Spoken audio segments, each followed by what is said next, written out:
Hey, it's Shaves, and welcome to another expedition of the Anime Encyclopedia.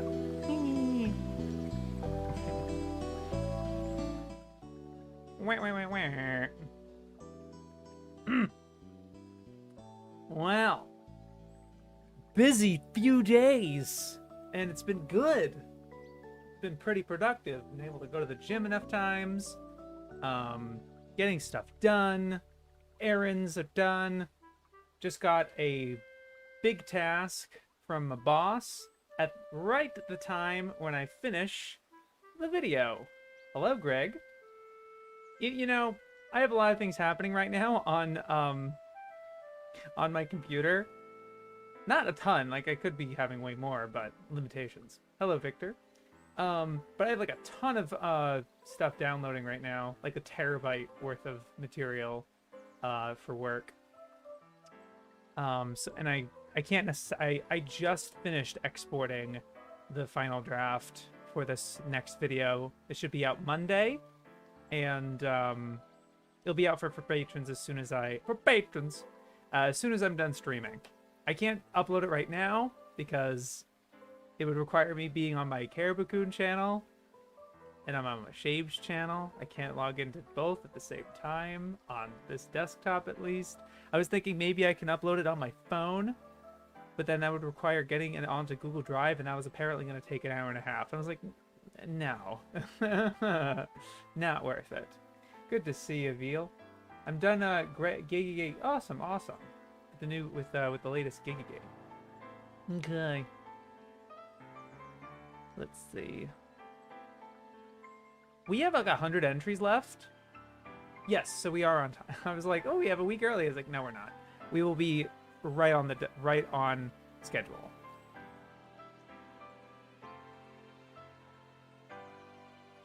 Story.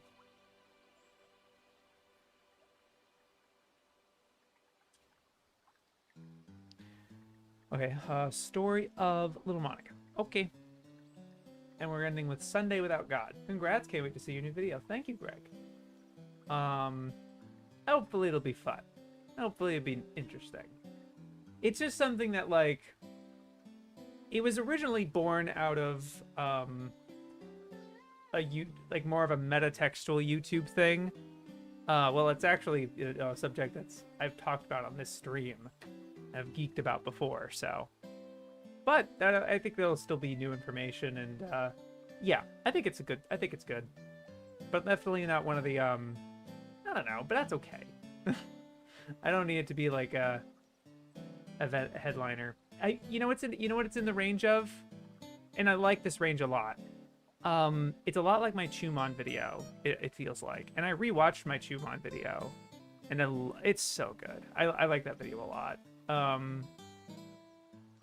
But yeah, it's kind of in that range. But then I have a kind of another exciting video idea after that. I already have the footage downloaded for it. I just have to actually record it, and that one's going to be unscripted. I'm going to have bullet points, but I'm just going to kind of talk, and hopefully that's easier. But that will include a more lengthy AMV, I think. That'll have like a 5-minute AMV or something. So, something like that. Half and half. And then, yeah. July, I just settled on an idea for a video, but it's a little daunting in the little last minute. I don't know if it'll pan out. Heck, I don't even know if I'll be able to balance both of the things that I'm doing this summer. Chumon video was very good. It got me to watch it. Fuck yeah. Oh, and I just unpacked a Right Stuff order. I got the Ace movie. I cannot believe we have this physically. I cannot believe we have this. This is so incredible. Oh man, I love this movie so much. And I got volumes 8, 9, and 10 of One Piece. I haven't even read volume 7 yet, but I got 8, 9, and 10. And I was surprised. I didn't know like the adaptation process, or like at what points of the story does each volume have. Nami's defining moment, like Luffy help me, is in volume 9. There's it just felt very quick. Like End of Baratier is an 8.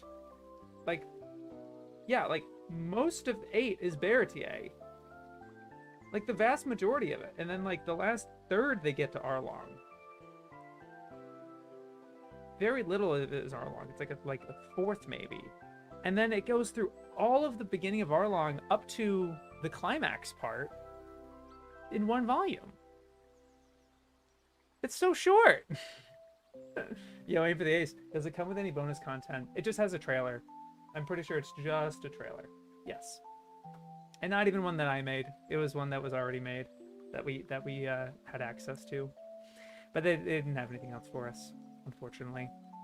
But yeah, and then of course, this makes me be like, I kind of want to turn away. I have other ideas for One Piece, obviously. Oh my god, I have too many ideas. But the thing I wanted to do with comparing the manga and anime for Ashino Joe, it's stuff like this. It's stuff like this. So the iconic, you know, she says "tasukete," which like I like help me, not just help. But even then, I actually just save me as another one. Save me as I would go for either one. I think the sub says help me. I'm pretty sure the Crunchyroll sub says help me. But it's tasukete. This is more egregious. This is supposed to be atarimae da, not wakata or hai or like not okay. Atarimae da. I'm a big weeb, I guess, but like, and I'm not like expert in Japan or whatever. But whenever I hear atarimae da, it's like, yeah, of course I will. Like, no shit, I will. You know what I mean? And that's like a more of a, not a facing. It's sort of a, you're damn right. It's more like a boom. And I'm just so, it gets me so much when Luffy's saying atarimae da, and not like, okay.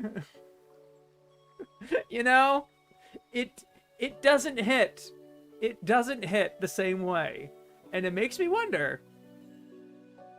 Makes me wonder. Makes me think.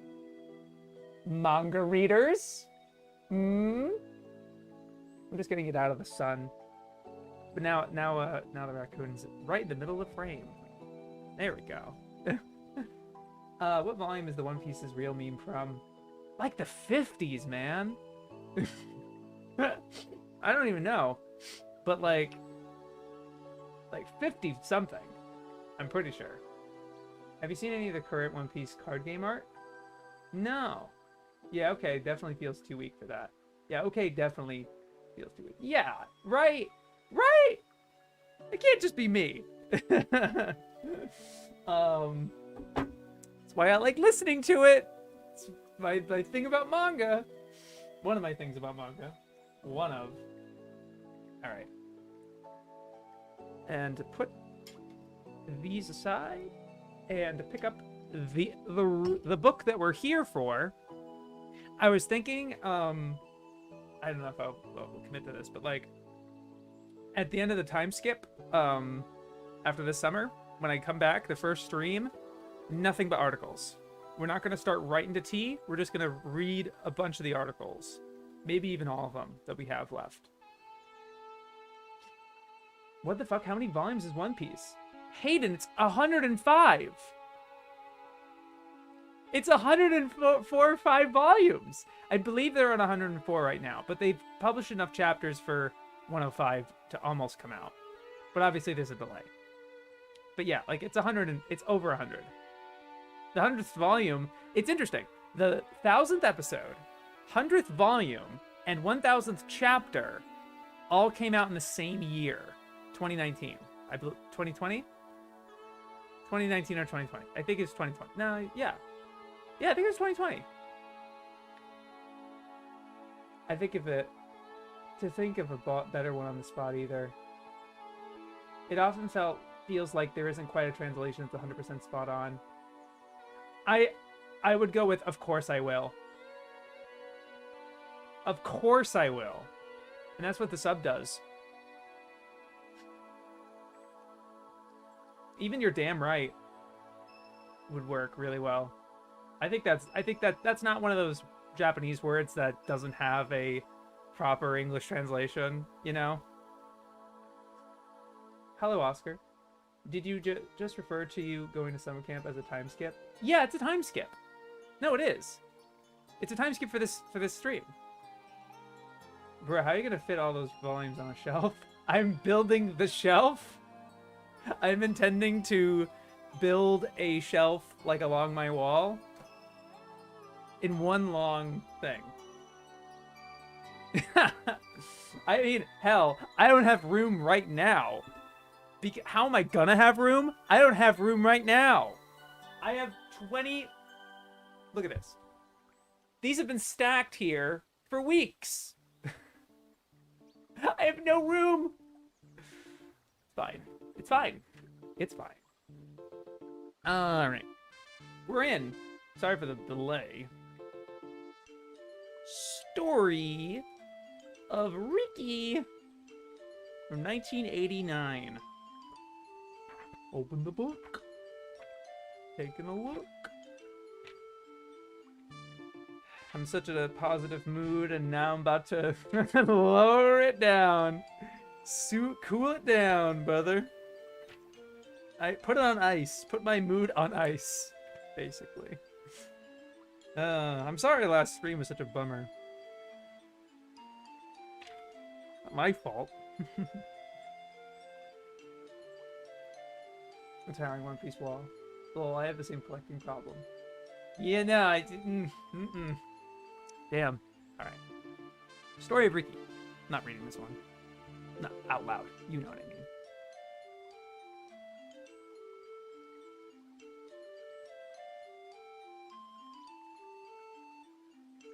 Okay.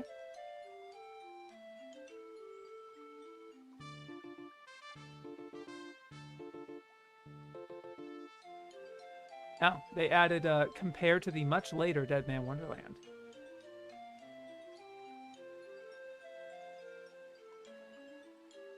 And I can kind of see it.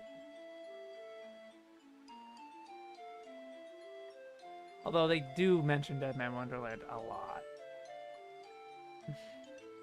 Let's see how many times. I could be exaggerating. 2? There's no way. There's no way. I'm a fool. That is the first time they've mentioned it since their article on it. That doesn't seem right, but okay, I'll trust it. Never mind. Silly me. Story of Sayunkoku. What a name. 2006. Hell yeah. I love seeing third editions because I don't have to read it twice.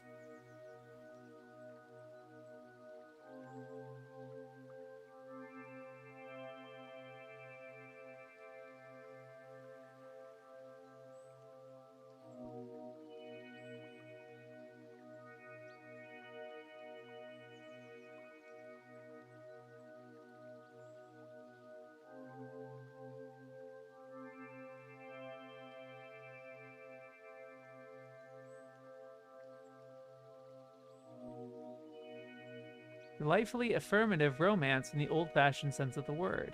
An adventure where the heroine's travels through exotic places result in the discovery of herself. Yay! They liked it, and I'm interested in the show now. I don't know, the description sounded interesting, and then, like, this could have been another reverse harem, but it wasn't.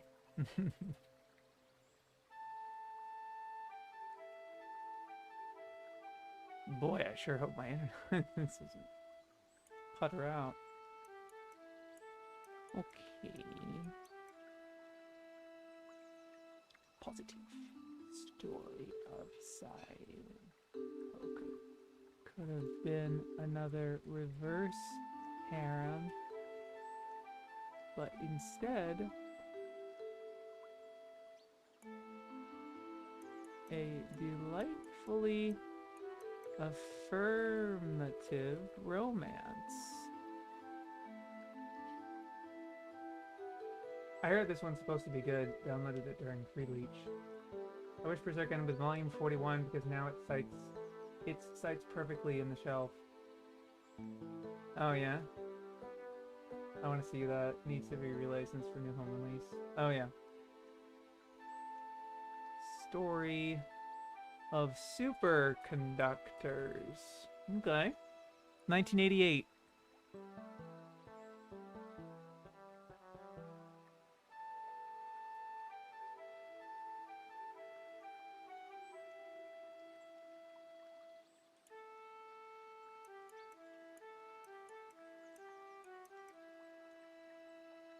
Okay. They just describe it. They don't even give any source of where it's coming from. No change. Fine by me. Story of the Soya.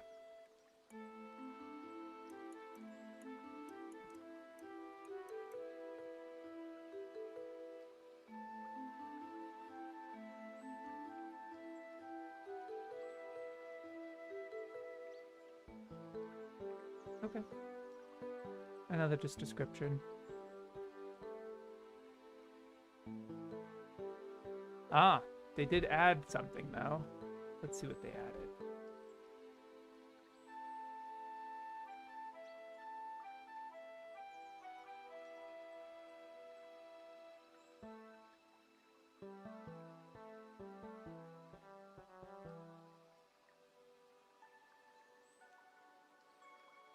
Real life origins and context. Comparison to Chok-chan's story. Similarly finds an inexpensive angle to retell a better known story. Strain. Strategic Armored Infantry from 2006. OMG, I just realized there are going to be so many story titles. That was all of them. Just as I was having that realization too, it seems we're already out of it. Nice. Thank God.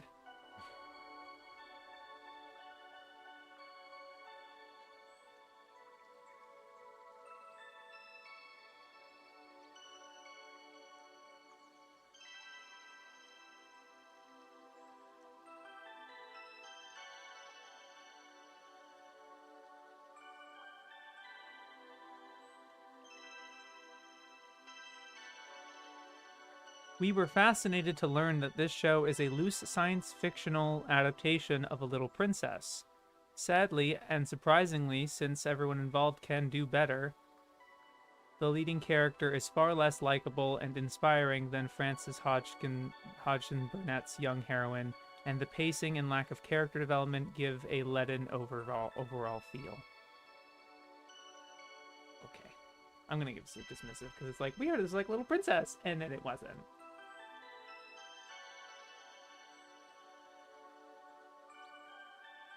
Let it be. Let it be its own thing.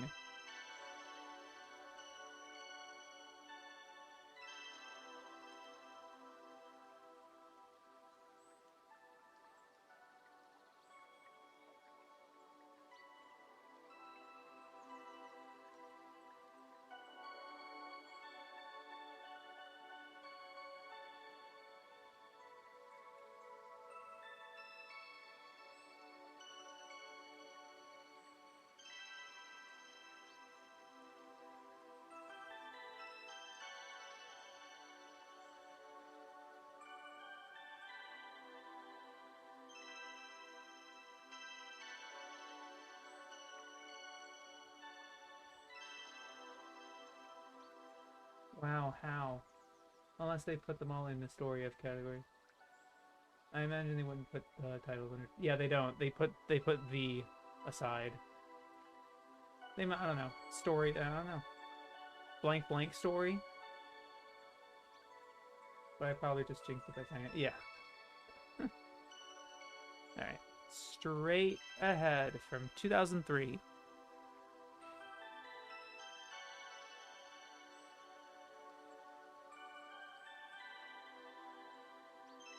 Ooh, that's it. Oh, yeah.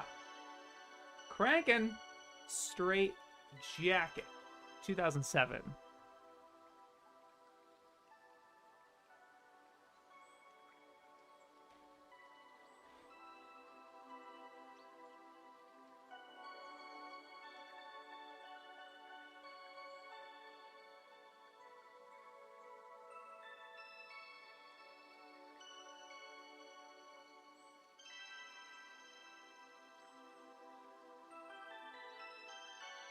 This show would like to be Blade Runner with magic. It isn't. It's not very original. Even the straitjacket containment principle is a feature of Kashan. Not very well animated, and not very interesting. You didn't have to say it that. You really didn't have to say that. I just read 4 other articles that I'm like, oh, interesting. Or just like read the synopsis or something. You don't have to give your fucking opinion. Ugh. I don't even know what this show is. Honestly.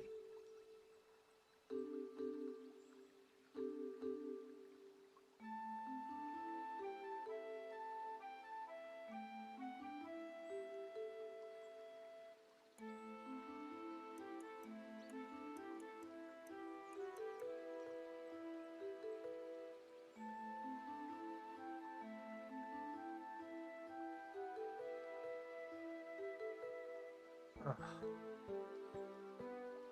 These guys are wild enough to do it. Almost like witches. Yeah, almost. Watch it again. Every time we anticipate that they're gonna have a wild article, they don't.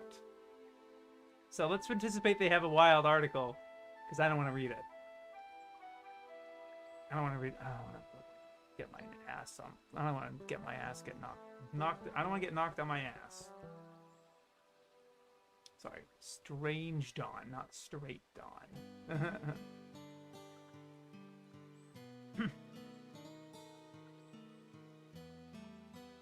From 2000.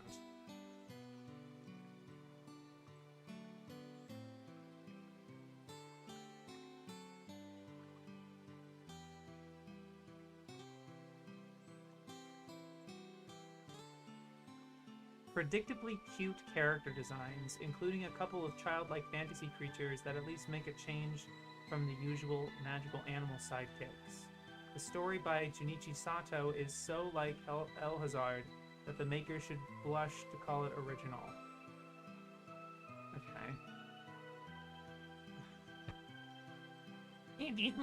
Oh, and they have written a lot more. Let's see, maybe they've changed their... Maybe they've changed something. Hold on.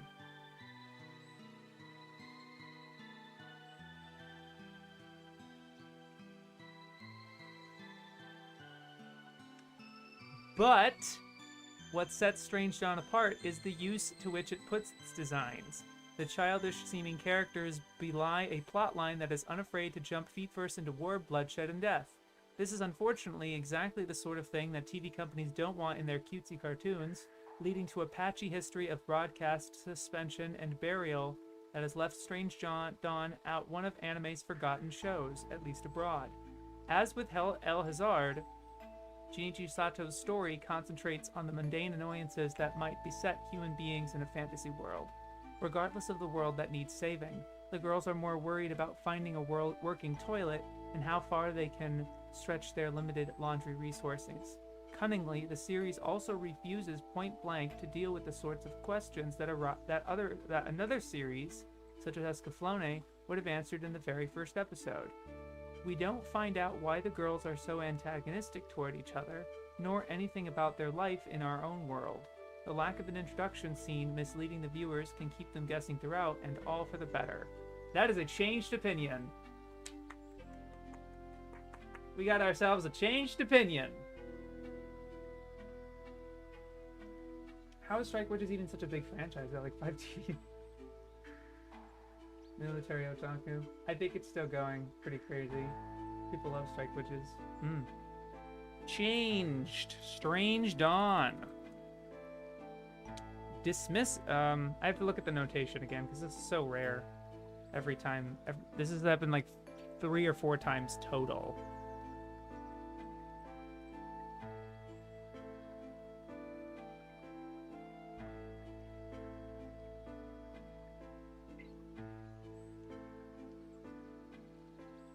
Changed opinions.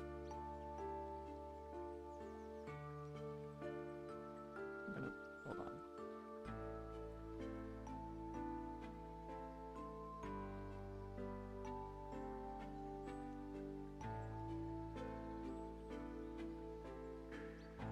This is the seventh. This is the 7th changed opinion in the whole book. first. Dismissive.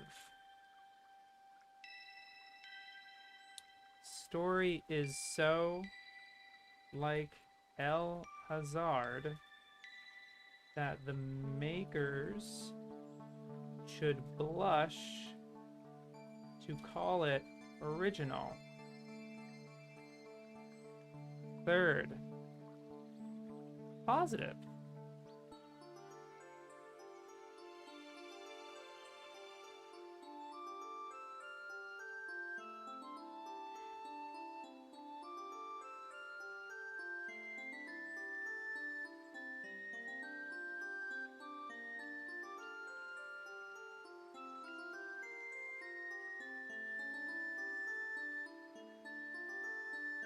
One of anime's forgotten shows.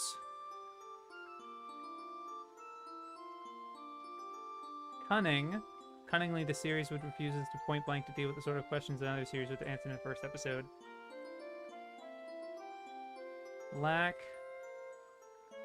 of introduction is all for the better. Yeah. Why would people not like Strike Witches?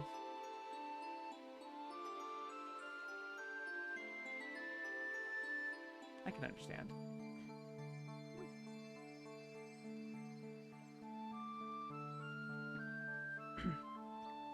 Nerdy teacher, sorry, college professor.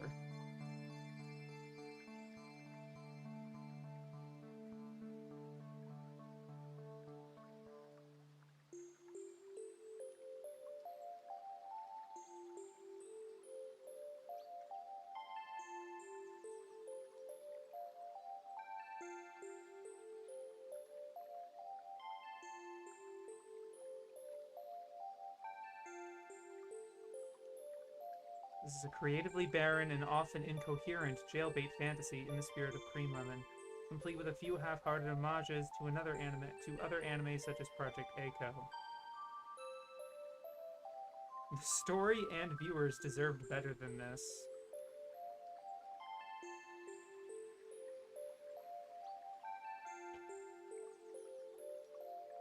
It's probably unsuitable for anyone.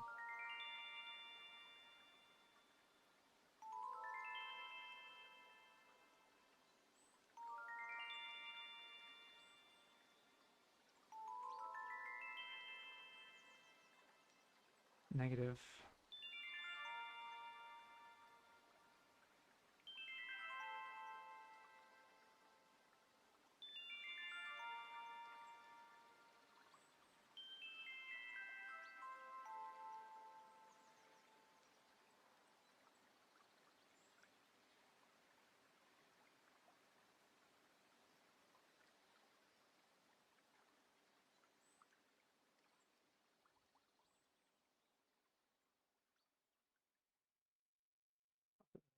But probably unsuitable for anyone.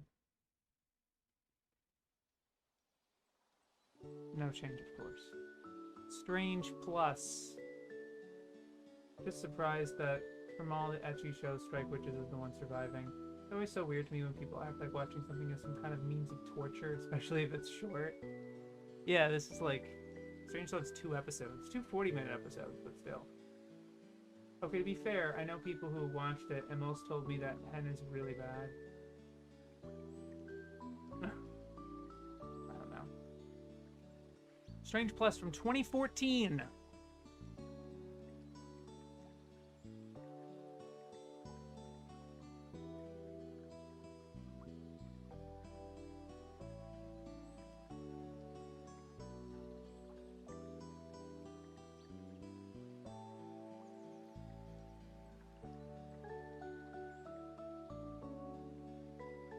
They're gonna make a...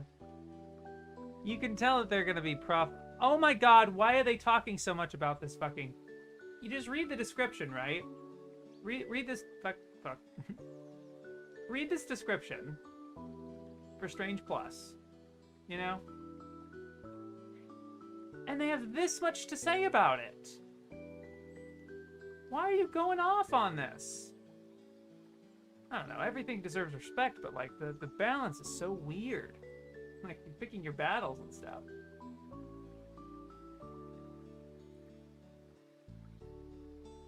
Short-form anime has been around from the beginning. When the expensive production and technical limitations made all films short-form, but it's reclaimed its old territory since the advent of broadband streaming. Where it costs a lot of money to acquire a VHS tape or DVD, viewers want a solid chunk of content. When animation costs nothing to download, they are willing to be charmed by a few minutes distraction. Strange Plus fits the bill and delivers solid diversionary value, loading its runtime with sight gags and references to classic mystery and detective shows like Cat's Eye. Star voice actor Jun Fukuyama, one of a glittering cast that knows exactly how to sell a goofy line, plays Takumi and sings the theme song.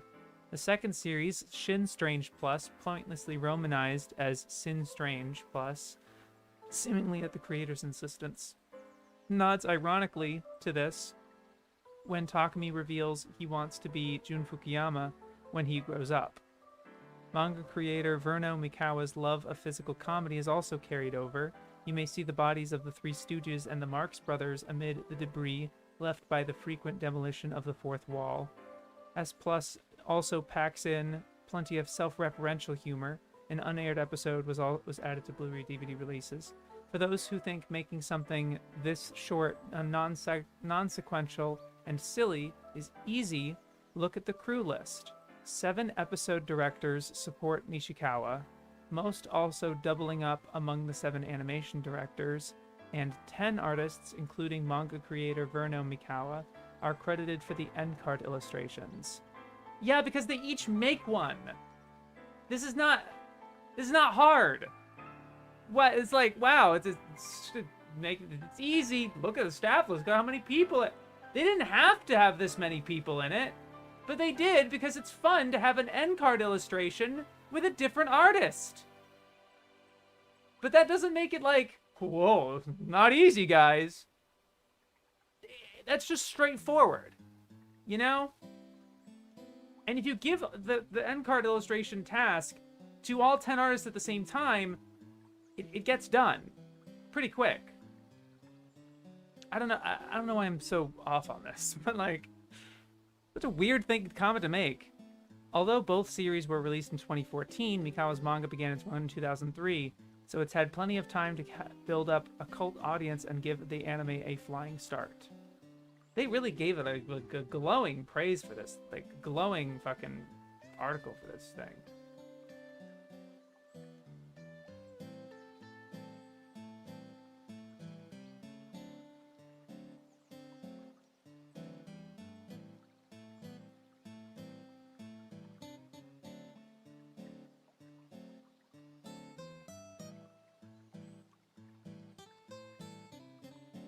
I'm gonna put it in the good one in like a weird off-putting way.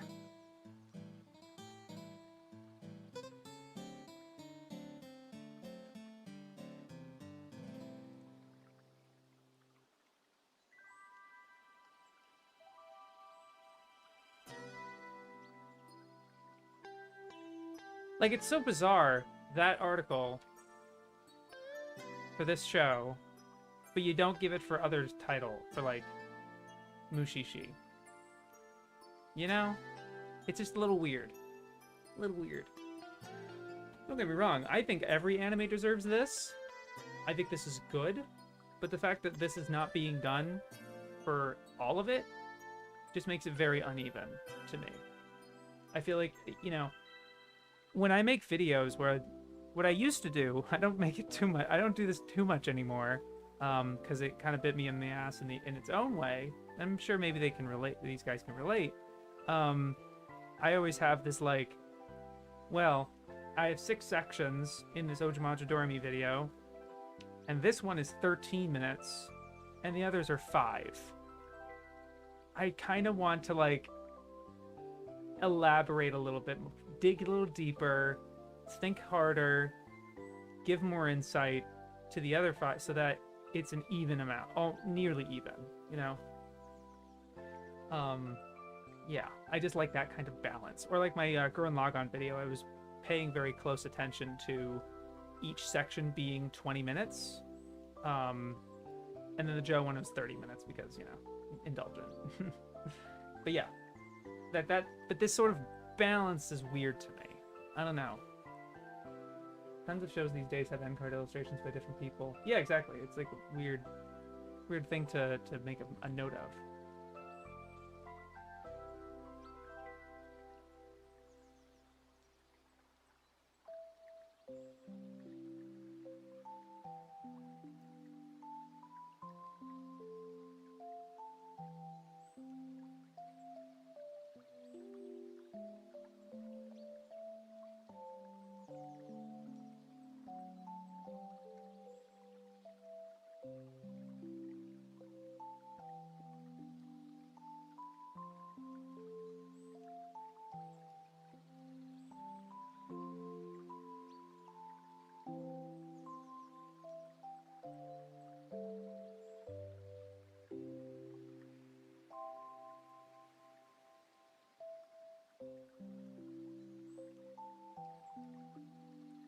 Yeah, have they talked about production at all before? Kind of felt like one of the first times looking at the credits beyond director level stuff. It's like not understanding episode directors. No, they've done this a couple of times. They've used this like Beelzebub had one. I remembered Beelzebub was like, weird how this show looks this bad, and you look at the crew. There's so many people on it. What's going on? It's like that. It's not proportional. It's not proportional at all. It doesn't matter how many people you have on it. It's who you have on it. And also the time they were given. You know? It's the circumstances. And there was another one, like another opinion, like earlier in this reading, they were like, these people should have done. They've done better. It's like, yeah, you can say that, but like, maybe given it, you know, dive into the reasons why maybe that was the case. Stratos 4.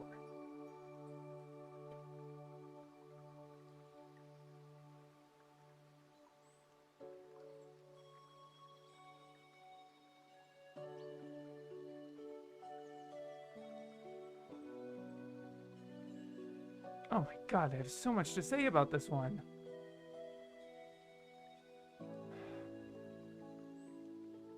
I'm gonna get some cheap Cheez-Its.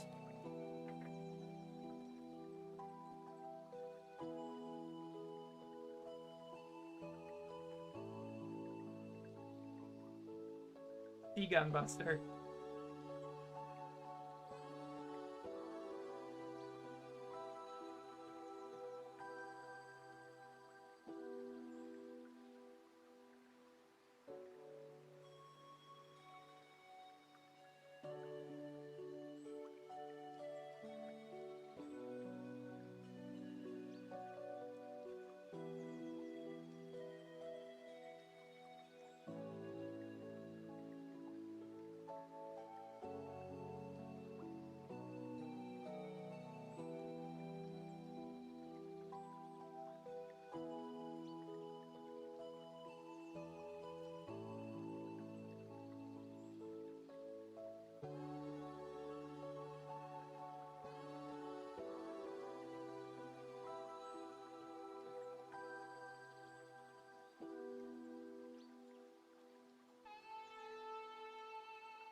I think they spoiled it? They have like kind of a turns out kind of wording to it. But I don't know how early that is, so.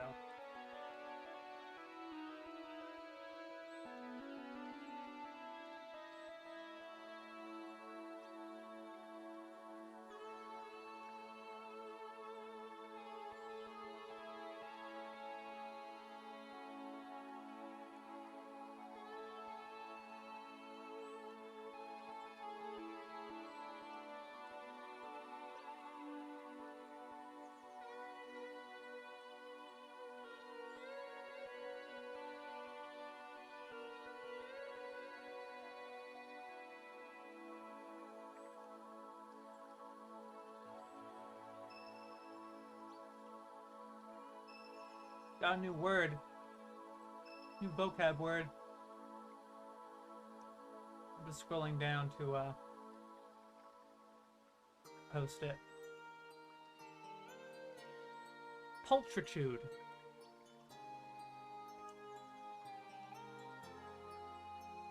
While the people who gave us ancient Ica have toned down their legendary obsessions a little, there is still much ogling of technical hardware and ample provision of female pulchritude for the male viewer. Pulchritude? Really? Pulchritude?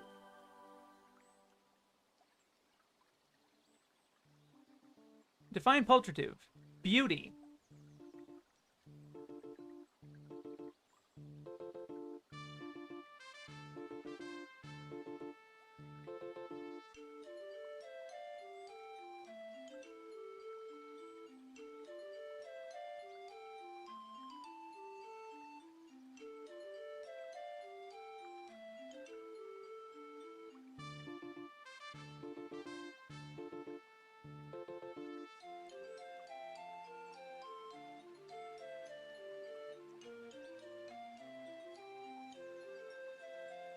Okay.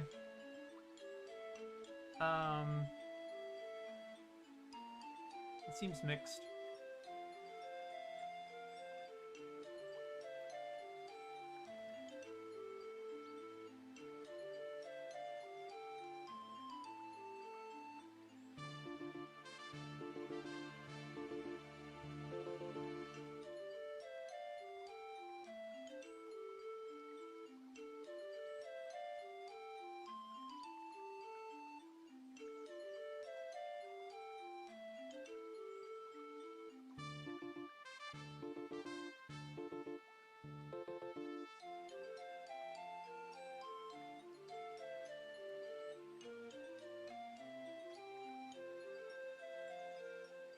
Stops to the audience like a comic relief cat.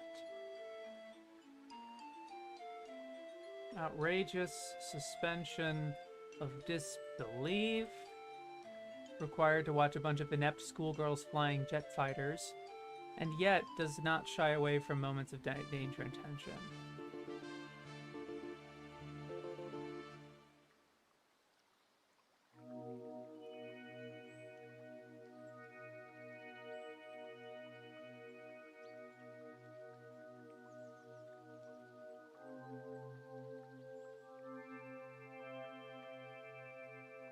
Yeah, fine. Beelzebub is also like 1 million episodes long. No, it's only like 7. It's not that long. But you're right, it's a longer show. Oh, Kitsu! She's just not working today.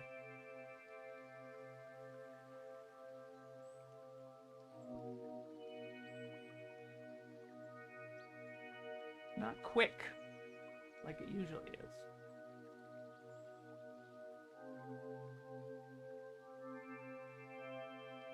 I just typed in Beelzebub into into Google, and of course that's what shows up. Okay, fair. It's 60. Oh, it's more than a year, which is certainly long. It's not a bajillion episodes. Come on. Oh, I thought you were already reading the Strike Witches article. No, not yet. Strawberry eggs. Strawberry eggs from 2001. They changed it to strawberry egg to strawberry eggs, but it doesn't matter. It's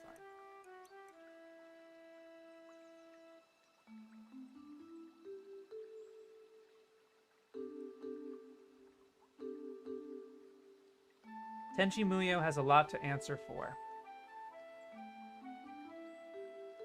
They definitely changed something.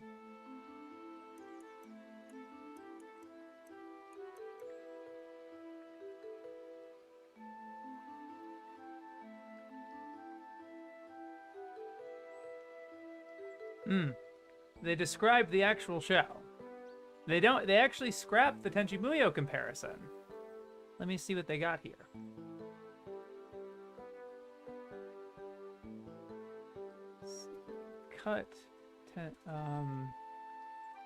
Tenchi Muyo has a lot to answer for. Added. At a school whose man-hating principal only hires female staff. Added context of female school hating men. Hibiki must then earn his students' respect while keeping his true identity secret and battling the principal to keep the school from becoming girls only, and to keep from falling in love in a comedy from the studio that brought you Handmaid May.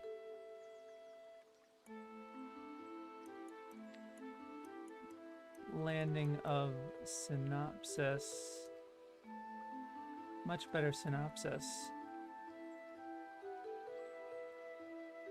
Ending. I did just say added further synopsis. Actually concluded it, actually. Rounded it out. Added from studio that brought you Handmaid May. 60 isn't too far away from a million. They definitely mentioned Tenchi Muyo a million times in this book. Yeah. What did Tenchi do? I just noticed this is a I My Me. Yeah, I My Me. Yeah, strawberry eggs.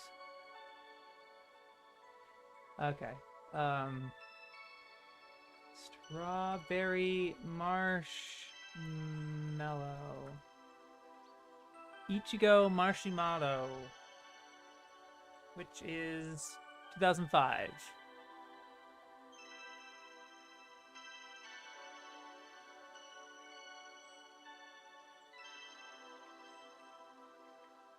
You didn't have to say that.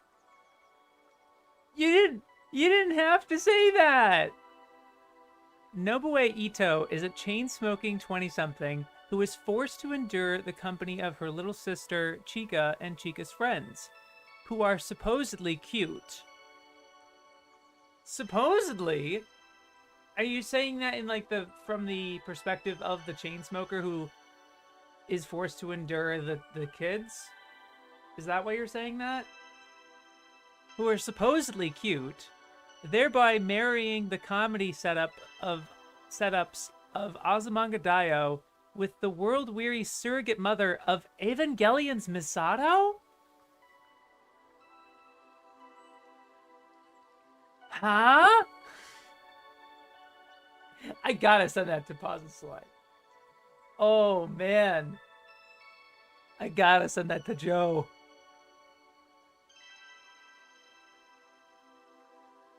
Where is he?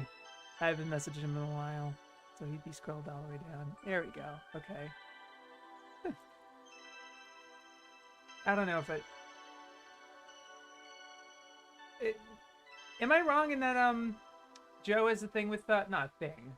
That sounds weird, but like he's talked about strawberry, or am I thinking of marshmallow? No, I'm thinking of strawberry 100%, which is the next article. Never mind.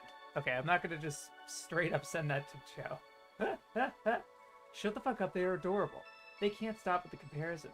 I could sort of get into the comparison to Misato, but like they used a randomizer to decide things to compare to. I don't know. I'll definitely write that one down though. That's really funny.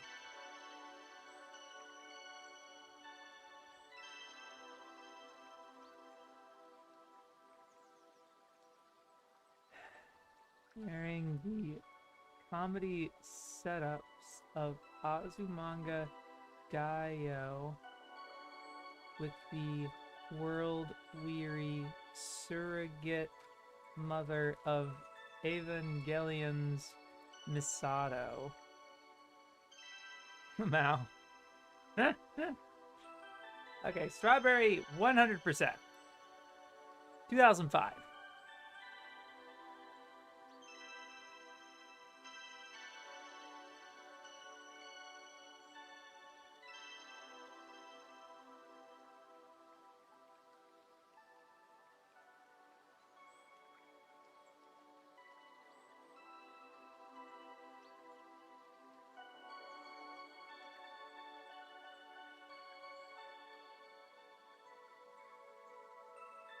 manages the remarkable feat of recreating the sensation of watching a dull dating sim despite no relation to any actual game. They got a real hate boner for dating sims, huh? Even when one doesn't have a dating sim, they're like, man, I hate dating sims. It's just watching it. Sheesh. It's like they used a rib, yeah. I think Joe is at AN and probably not particularly sober. Fair enough.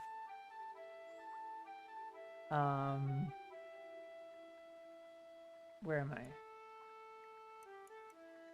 Yeah, just the dating sim hate.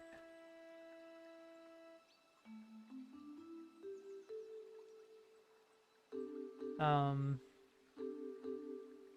remarkable feat of recreating the sensation of watching a dull dating sim despite no relation to any actual game. Yeesh! To come up with such a comparison as a gift. Yeah, that's fair. Every gift can also be seen as a curse. Anti-achievement. The manga's 3-year run in Shonen Jump actually ended shortly after the broadcast of the show. One would expect TV to create a renewed interest in a franchise, but apparently not in this case.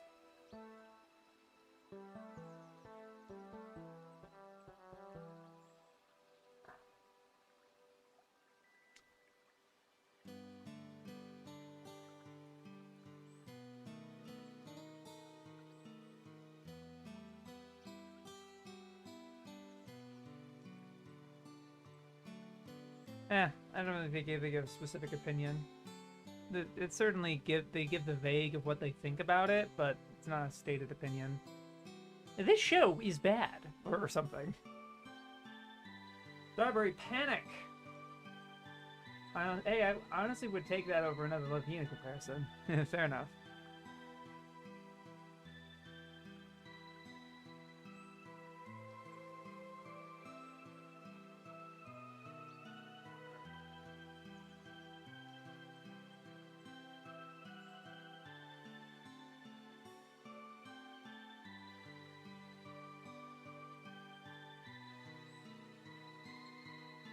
Never quite attains the heart-wrenching emotional impact it's aiming for, largely due to a focus on the time-honored tropes and decorative details of girls' school romance, rather than developing credible relationships between the characters.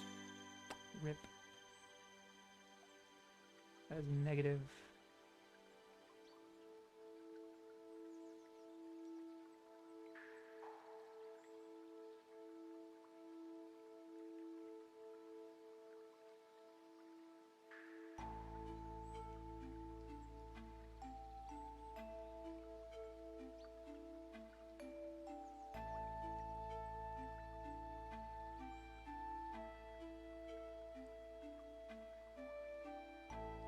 Stray Cats Overrun from 2010.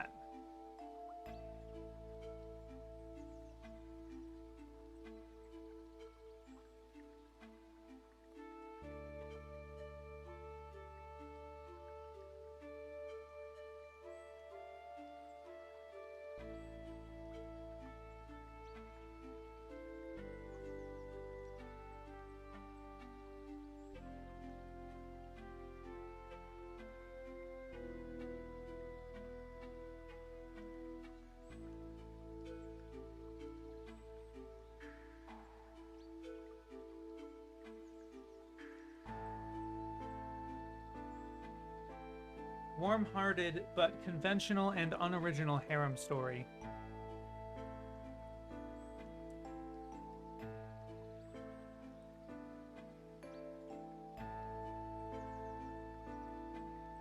What?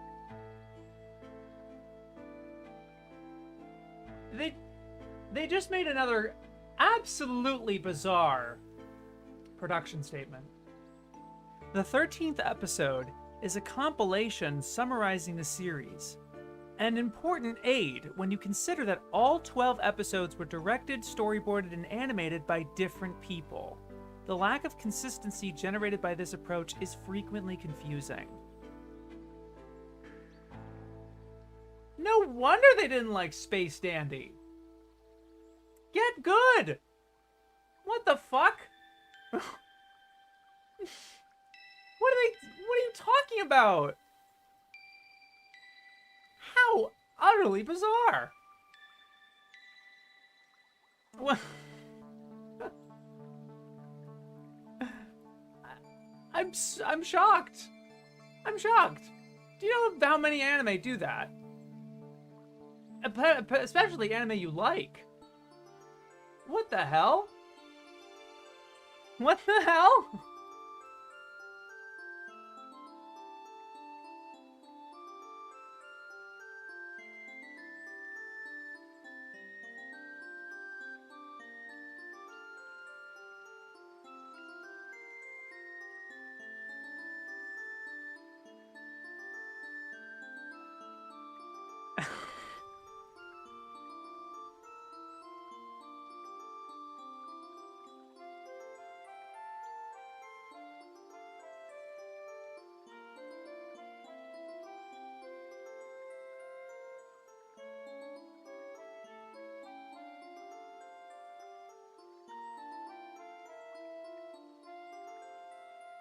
You gotta be kidding me.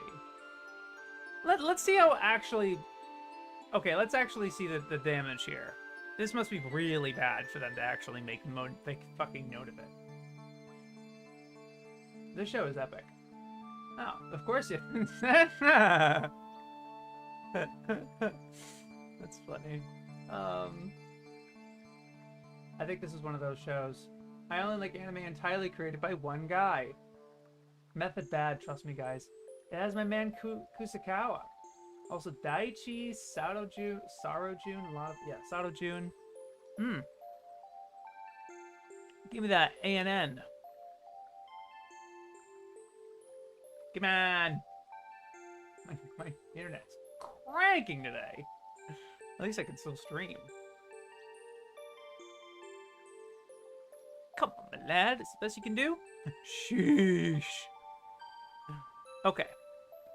Wow. This is really interesting. They actually don't have a series director. You know what else? What other show didn't have one? Astro Boy. For a while, at least. I'm obviously over-exaggerating. It was technically Tezuka for a chunk. You guys should definitely read Mateo Watts' Mushi Pro history. But, like, obviously that show ran for 4 years. Tezuka was not the main man leading the whole thing for all 4 years. He does it eventually. He does have it for a period of time. But it's no different from, like, Naruto Shippuden or something. Even though Date did the majority of it, the series director moved a couple of times after they had finished the main story content. Sally the Witch as well. If you look up Sally the Witch as well. Let me just show you that. I haven't looked into every single early Toei series or anything, but I find this staff list really interesting because they put script first and then episode director, and there's only so many episode directors. And then there's an original creator, and some two animation directors. One guy, Hayao Miyazaki, credited for key animation, apparently. Okay.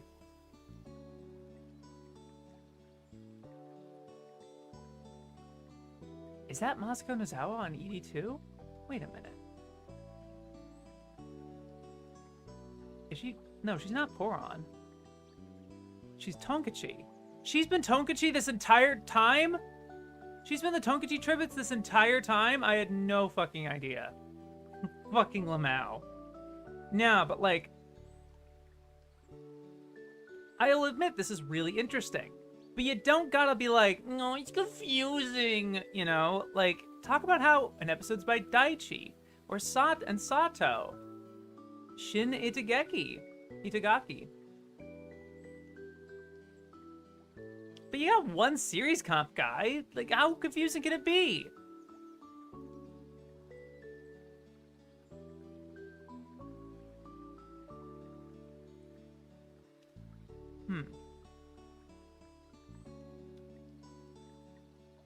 Yeah, all the episode actually, interestingly enough, series director is Junichi Sato, but the episode director is Kenichi Kasai. See, this is an interesting situation here, but what they said was really dumb. Like, I think they have a point or something kind of interesting to say here, where, like, you know, it had 12 series directors, and that doesn't necessarily correlate with episode directors. I think that's really interesting. But, like, don't word it like that. I'm watching Naruto right now. Hell yeah. Good to see you, Cozy. Hello. Also, do they mean it's confusing to watch because of the difference in directing, or difficult to attribute credit to the series? It could be that.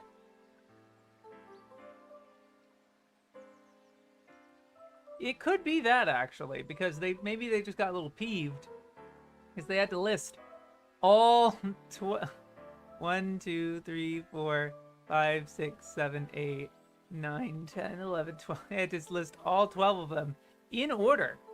I remember Junichi Sato was 12 and Shinigaki was 1. So maybe they were just bothered by that. But still. Oh my gosh. I did not read this one, because it's different from Tales of a Street Corner. Street Corner Fairy Tales. It's from 1984.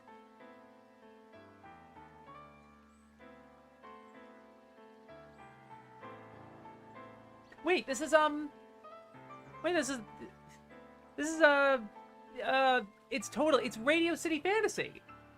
It's Radio City Fantasy. It's like one of the first OVAs.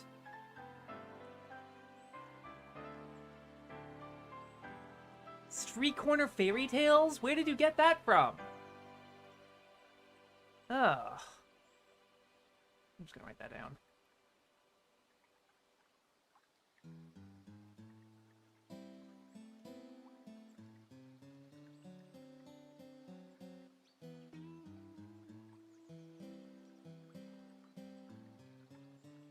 Radio City Fantasy. I wonder where... That's interesting then. Why is it localized like that? Because there's alternative titles. Story on the Way, Street Corner Fairy Tale. The Japanese is Machikado no Machen. There's no Ragio or anything. It's not like a... It seems like a very localized title. I honestly don't know why it's localized like this. Shichiro Kobayashi art direction, my guy. That is weird, though. It does make you wonder.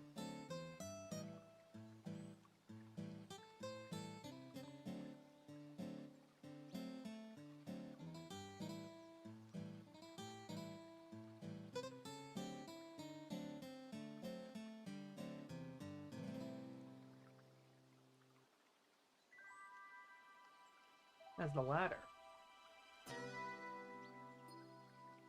Maybe the animation looks different from episode to episode. Maybe. And even then, that'd be cool. Why not? Yo, Kino alert. The video I'm putting out on Monday is literally that. Is literally about that.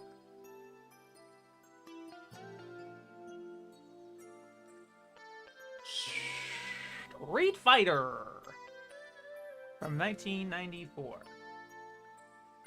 Boy, they have a lot to say about it.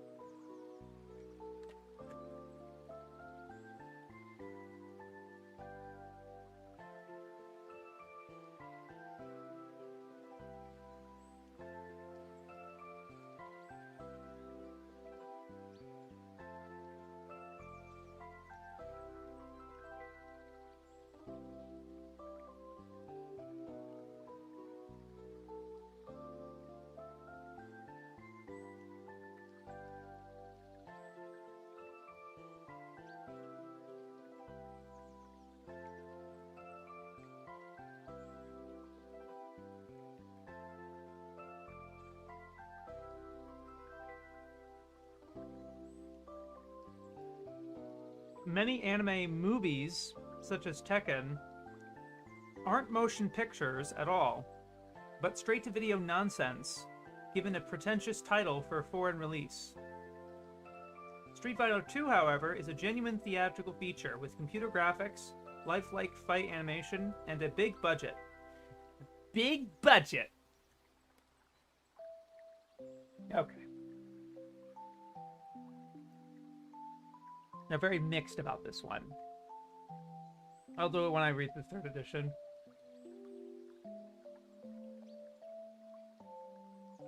I guess I should be reading this one out loud because it's a pretty notable title. Evil Vega is one of the leaders of the Shadow Law organization intent on world domination. He's brainwashing martial artists in order to use them as secret agents and has kidnapped Ken Masters, a prominent street fighter. Ken's former sparring partner, Ryu, teams up with Interpol to track him down. A film based on the sequel to Capcom's original computer game, Street Fighter II's thin premise is a weak hook on which to hang a succession of fight scenes. However, Sugi's theatrical release sets the standard for the entire game adaptation subgenre and has been much imitated by titles including Toshinden, Art of Fighting, Fatal Fury, and Sexorcist. Though not the first game-based anime, see Super Mario Bros., Street Fighter II is arguably the most successful until Pokemon. Many anime movies, such as Tekken, aren't motion pictures at all, but straight-to-video nonsense given a pretentious title for foreign release. Street Fighter II, however, is a genuine theatrical feature, with computer graphics, lifelike fight animation, and a big budget. Big budget. Unlike the live-action version released the same year starring Kyle Minogue and Jean-Claude Van Damme, the anime didn't have to try for a younger audience by cutting out the fights, nor was it limited by some cast members without any martial arts experience.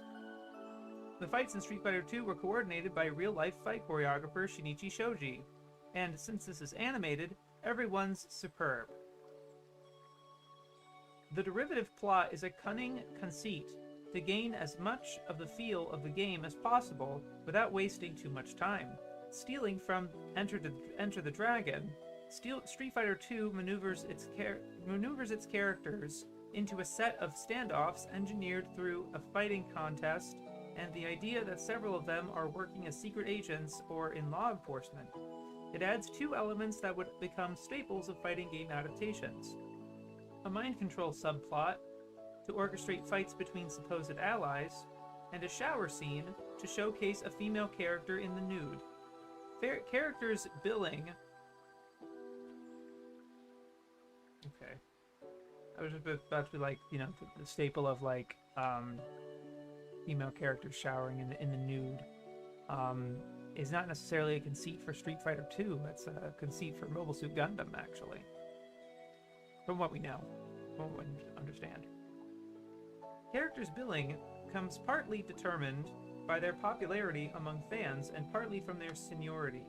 The American Ken and Japanese Ryu are two characters from the first game, and the two give the filmmakers a chance to have a male American in distress getting rescued by a hunky Japanese guy. Chun-Li and Guile, Interpol agents in the anime, were popular characters from the Street Fighter II game, while Cammy's cameo role as a brainwashed assassin was largely determined by her standing with fans. Though a relative latecomer in Super Street Fighter II, she gets to climb further up the billing by virtue of being a girl. The other characters get a chance to show their special moves in various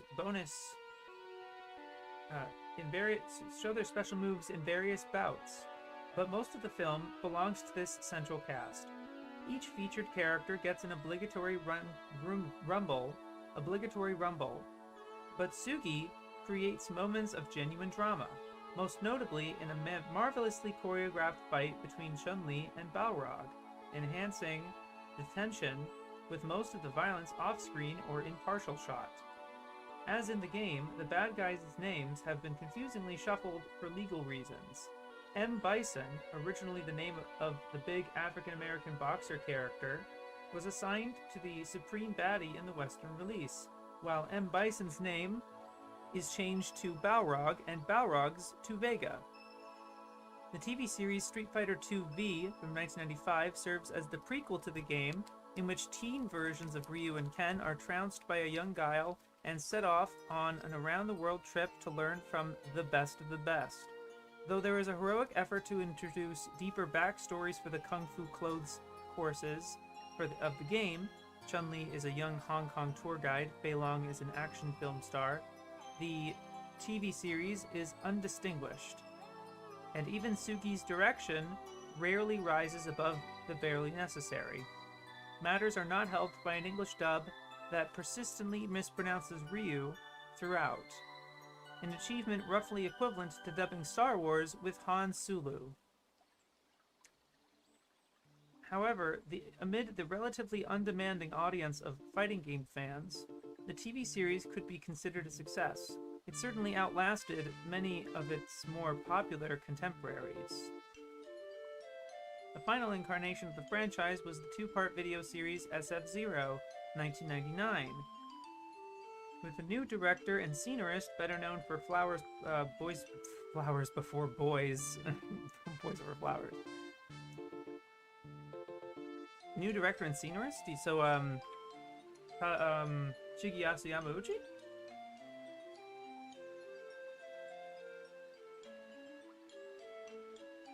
Yeah, Shigeyasu Yamauchi. Wow. Zero keeps the early years aspect of the TV series, focusing on an even younger audience by introducing the game's popular schoolgirl fighter, Sakura, as well as Ryu's previously unmentioned brother, Shun, who arrives from Brazil. Somewhat cynically dumping the previous continuity, Chun-Li and Ryu meet for the first time, again, as if the producers did not expect any of the original audience to still be watching. As if the producers do not expect any of the original audience to still be watching.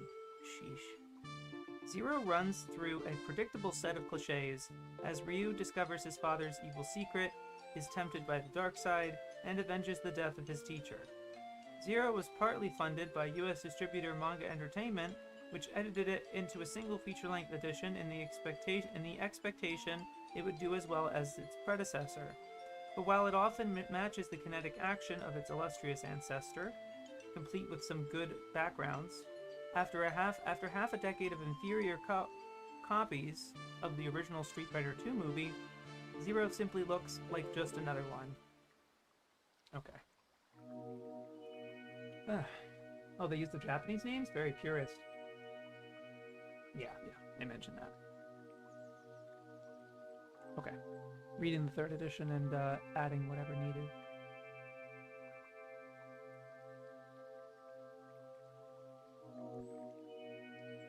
Yeah, so mixed.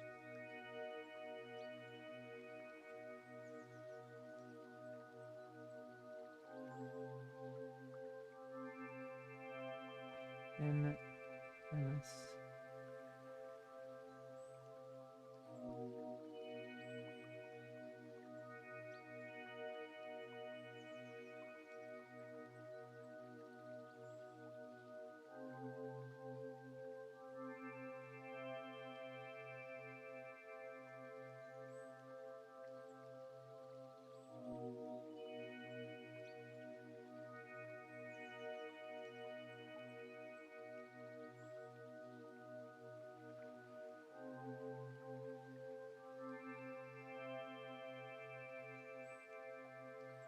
Big budget.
they added something, but I'm not sure what.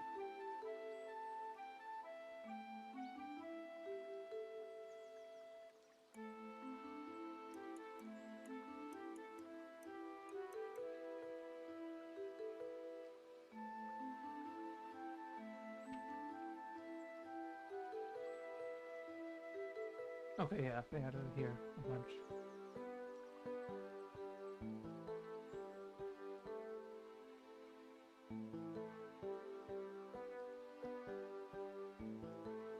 The anime feature was resurrected for a game called Street Fighter II Movie, which combined a normal Street Fighter II style game with a semi-interactive version of the film.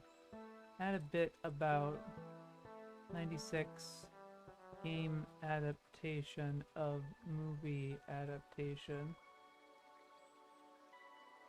The variant also included a few scenes of bridging animation not found in the bona fide anime release. Almost 2 decades later, in 2013, the film was re-released in English on Blu-ray with a dub track that mysteriously redacted much of Manga Entertainment's 1990s swearing. This presented purists with an odd dilemma: a bowdlerized edit that was actually more faithful to the original Japanese, but tinkered with the tone of the original dub.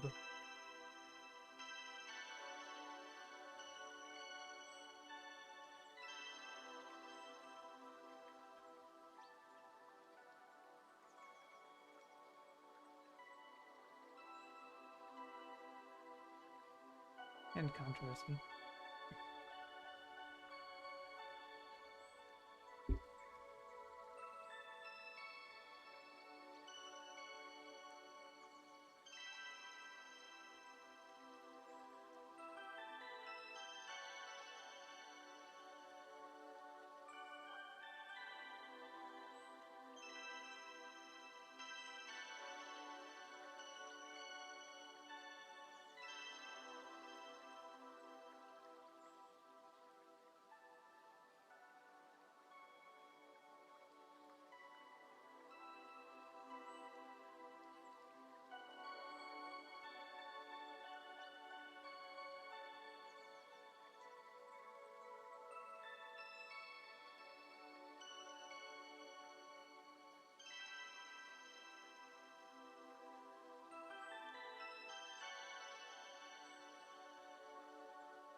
Also dismissive about the OVA.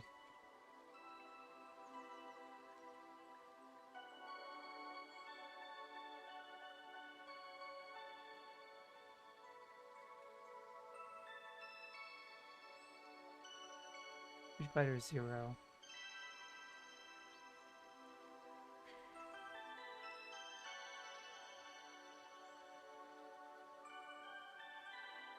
Predictable set of cliches.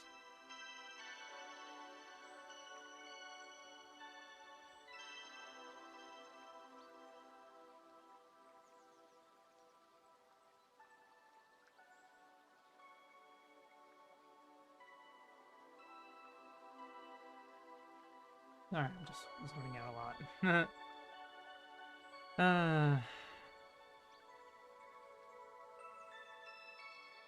So cliches. Zero simply looks like just another inferior copy to SF2 movie. Yep, and they've added something from 2004. Added 04 manga boxed set featuring a complete run and a 23-minute anime exclusive.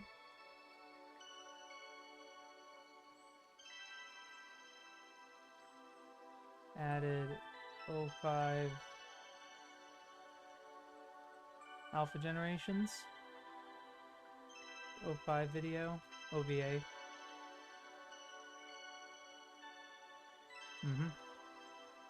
Okay. There we go. Strike witches! Strike witches! Ding, ding, ding, ding, ding.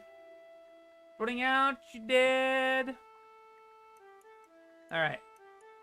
Let me get a drink. I have to get up this time. Oh.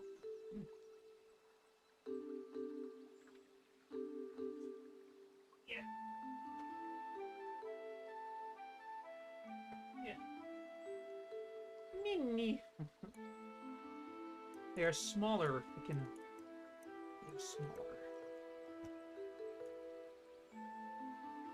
Pretty fair take on all, though there's a bit of an interesting detail they could have mentioned as to how the anime film sort of dictated the presentation of the game series.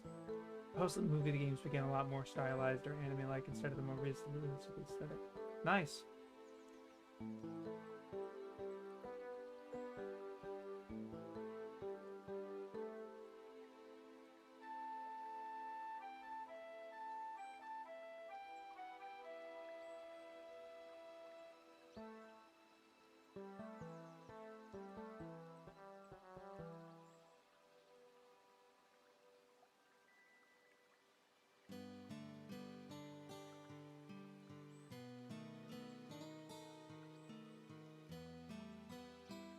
So, you know how we were saying that,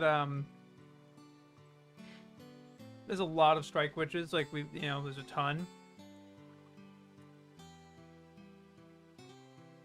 I'm just looking. Okay, well, Brave Witches hadn't come out until 2016. There's the spin-off, the side story, the OVA. The side story was 2019. The other alternative thing was 2022. And there's like a one episode ecchi OVA, 8 minutes. Nothing. So actually the vast majority of it wasn't really, I was wondering where it was. And it's just the 12 episode show that they cover here. Okay, Strike Witches. In 1939, the Nuroi appeared. This mysterious new enemy attacks towns and cities, driving out all the survivors. Only magic, it appeared, could fight them. A new weapon called the Striker Unit amplified the powers of young female magic users, and a new elite task force was born, the 501st Joint Fighter Wing, or the Strike Witches. Strike Witches is based on the work of toy and action figure designer Humikane Shimada. Its origins indicate its approach. It's all about fan service. Most of the characters don't wear pants. Nudity is de rigueur. It's French, I think. It's in italics. De rigueur. R-I-G-E-U-R. Okay. I'm just going to write that up. I'm going to put that one down. Sometimes they use other languages. De rigueur. French. French? Question mark? And girl-on-girl sexual behavior occurs regardless of the fact that only one character is shown or implied to be a lesbian. The standard tropes of fan service apply, with most major body and personality fetishes catered to, and another one added in for good measure. What are they talking? Wait. The standard tropes of fan service apply, with most major body and personality fetishes catered to, and another one added in for good measure. Anyone in love with the glamour and romance of World War II fighter aces and their marvelous machines will geek out over this show, once they get used to the idea that their heroes are represented by cute, underdressed, exhibitionist teenage girls. The Battle of Britain is reenacted in this alternate universe, with Japan fighting on the same side as the Allies, and reenacted magnificently, with director Takamura staging some superb battles and nail-biting set pieces. Nagaoka's music soars and roars in appropriately military fashion. Gonzo plunders anime history as well as world history, with stock characters and plot elements referring back to the real world with a knowing wink. Making no attempt whatsoever at originality, this show sets out to prove a certain type of fun for a certain type of fanboy, and it does it very well. There you go. I'm gonna say positive. There you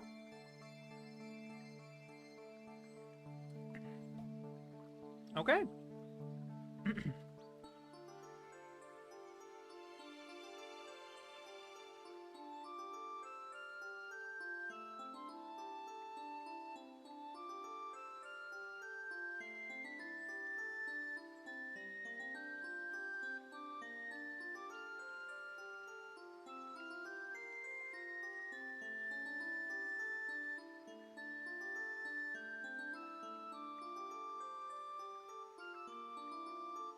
I'm also gonna mention battles reenacted magnificently. Music soars and roars.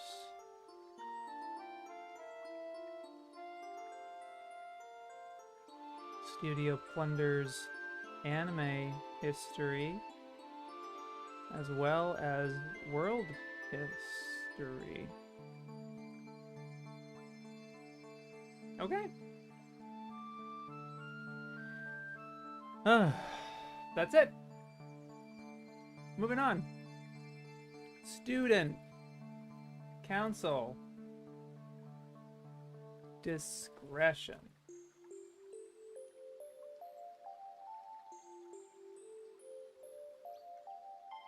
Yeah. 2006.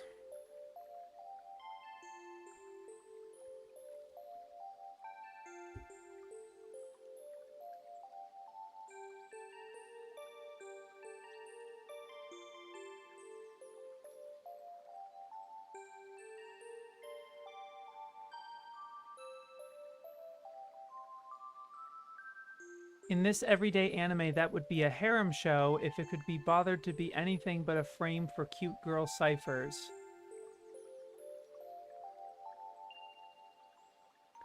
Would be a harem show if it could be bothered to be anything but a frame for cute girl ciphers. The manga and novels combine moe, otaku, and parody elements, and as befits a show aimed at a geek audience, the anime started live online before making the leap to TV.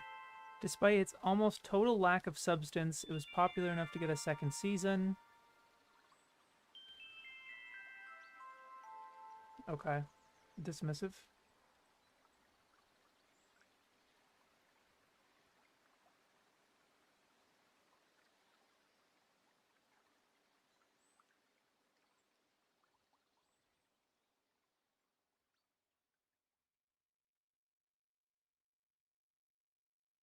Would be a harem show if it could be bothered to be anything but a frame for cute girl ciphers.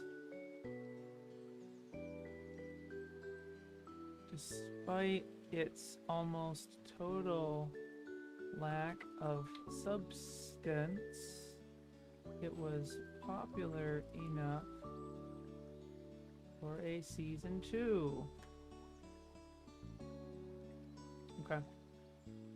Student President Hikaru.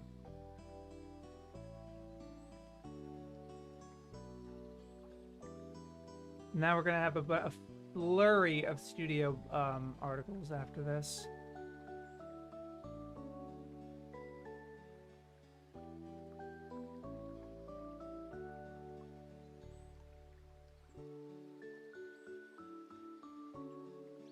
Tentacle porn ensues as Varmus tries to breed monster babies.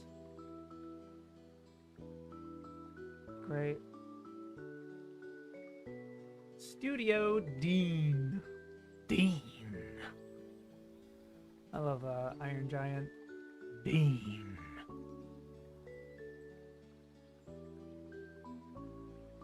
The studio took its name from Brave Rydeen. No shit.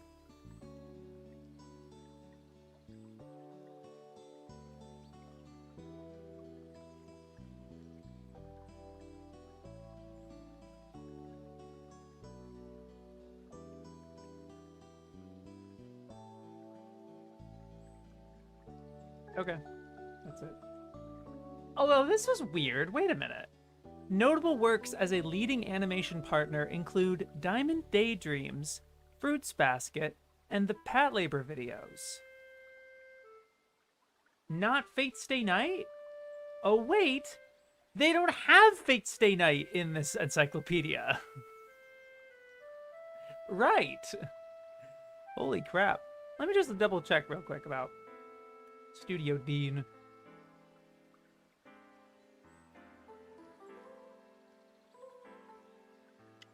You know, we just read that article, so that's why I was up. That's why I had pulled it up. Okay. Sorting by members? Most popular? I mean, out of stuff that would have been out by then. Higurashi. Would be known for Higurashi, right? All this is relatively new, though. Vampire Knight? Technically, this was Dean and another studio. I forget which one. Hold on. Gallop. Gallop and Dean. Also, Dean took... I agree that, of course, Dean took over Ranma. They took over... Did they take over Ranma, or was it just Ranma? No, they're the only studio listed for Ranma 1/2. Bruh. Notable titles, I don't know. Ranma half? That is weird. Okay, I'm gonna write that down, actually. Studio Dean. Best known.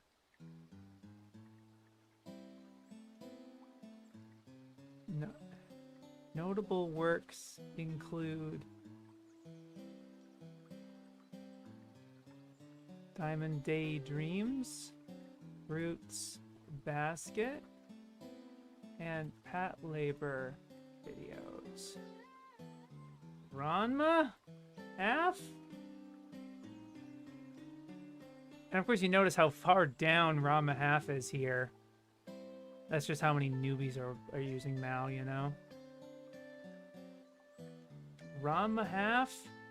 Higurashi?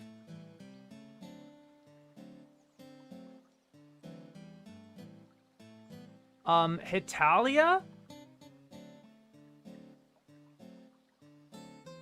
Yeah, that's just Dean. Hitalia? Fate Stay Night? Of course, they don't have that title here.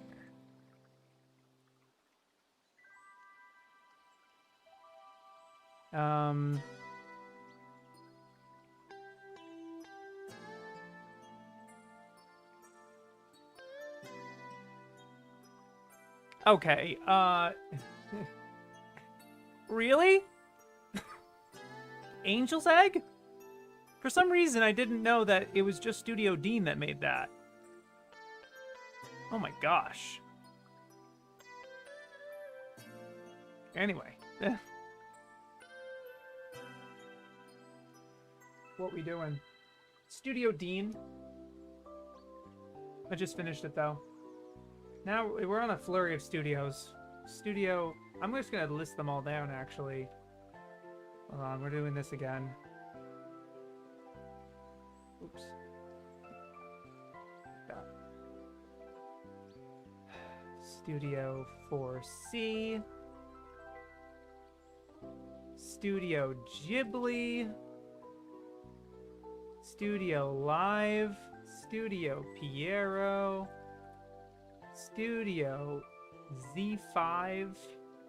That's probably all of them? Yes.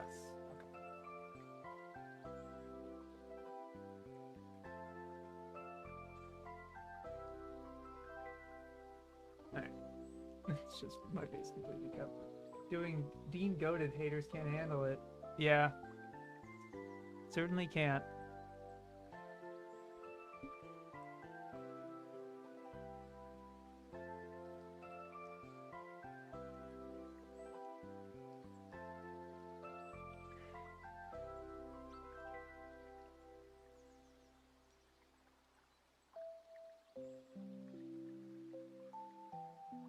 Okay, Studio 4C.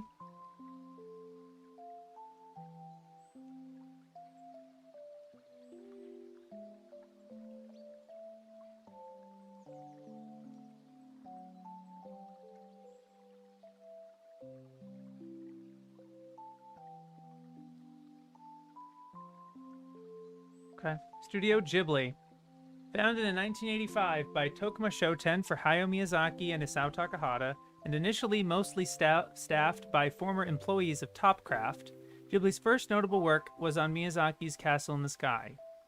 It has subsequently produced many of the most popular and acclaimed anime of the last 20 years, including My Neighbor Totoro, 40 years, including My Neighbor Totoro, and it would have been 40. I don't know why they said 20. Because that first film was from 86, so 96, 2006. It would have been at least 30, for nearly 30 years,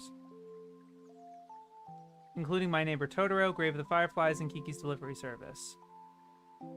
Notable members include Hayao Miyazaki and Isao Takahata, and producer Toshio Suzuki, a former editor of Tokuma's Animage magazine, whose contacts ensure that the publication continues to get Ghibli-related exclusives. Ghibli became nominally independent of its parent company in 1992, but merged with Tokuma in 1997 after a deal struck the previous year with Disney to distribute Ghibli titles outside Japan. Technically, it is now known as the Studio Ghibli Company. The most conspicuous effect was the higher profile distribution of Princess Mononoke in the United States. Miyazaki's next film, Spirited Away, was the first and so far only anime to win a Best Feature Animation Oscar. The studio became fully independent from Tokuma once more in 2005. The issue of how best to serve Ghibli's legacy has become paramount within the studio. Many in the anime world would agree that Ghibli essentially is the triumvirate of Miyazaki, Takahata, and Suzuki, and that with their inevitable retirement, it will be simply impossible for the studio to maintain its artistic heritage. The handover of Suzuki's power to Koji Hoshino, the former president of Walt Disney Japan, highlighted one potential path of diversifying, Disney-style, into other market sectors peripheral to filmmaking. There is now a Ghibli clothes label and a Ghibli museum, and in a controversial decision, the studio's Tales from Earthsea and From Up on Poppy Hill were directed by Hayao Miyazaki's son, Goro, in what appears to have been an attempt to establish the word Miyazaki itself as a brand independent of the man who made it famous. Really? Okay, alright. However, Miyazaki's parting gift is arguably his reading list of 50 recommended children's books, which appears to have formed the basis for the studio's continued operation as a worthy successor to World Masterpiece Theater. The list includes The Borrowers and Ronia the Robber's Daughter, both of which have been released as part of the studio's post-Miyazaki strategy. Disappointing that there's no mention of Yoshifumi Kondo in there. Gotta say. And that's not like an actually thing. The dude directed Whisper of the Heart and was their successor and passed away from overwork. That is a significant deal. You know, I really wish they mentioned that. Especially if they're going to talk about the legacy and, like, the fact that it's those three and once they're gone, they're gone. Like, that's the end for Ghibli. I don't know why they didn't mention Kondo. Gotten here just to find out that Dean made Angel's Egg and people say they make nothing but crap. I know, right? I mean, heck, they did the second half of Urusei Yatsura, and I think all of Maison Ikkoku as well. They're good. What can I say? Yeah, I'm gonna write that down though. Not a big deal though, but like.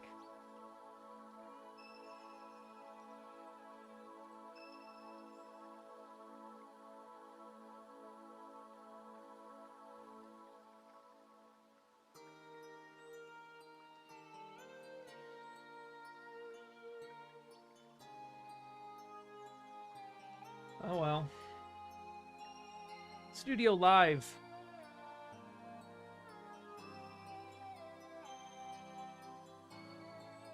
Okay, that's it. Studio Piero.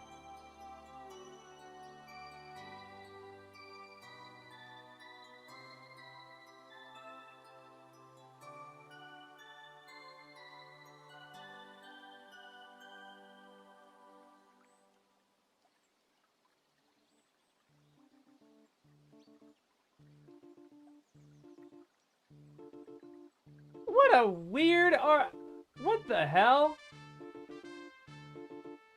Okay.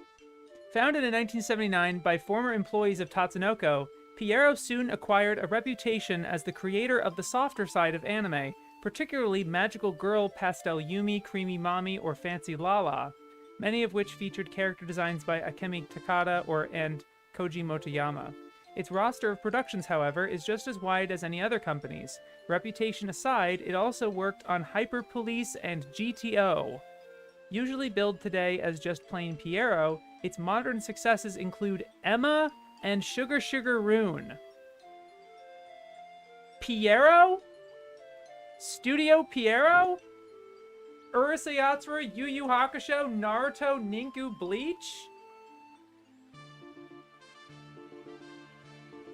What are you doing?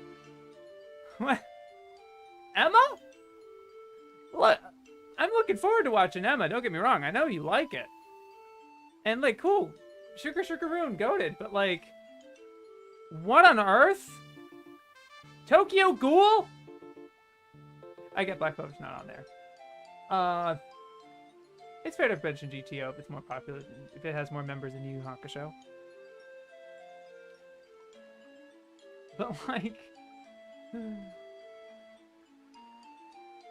That is crazy, by the way, that Tokyo Ghoul has more members than Bleach.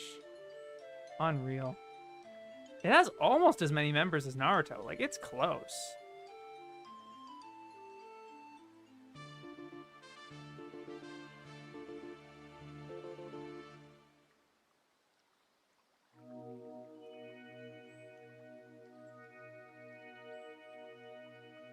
Yeah, I know they don't like that one, so whatever.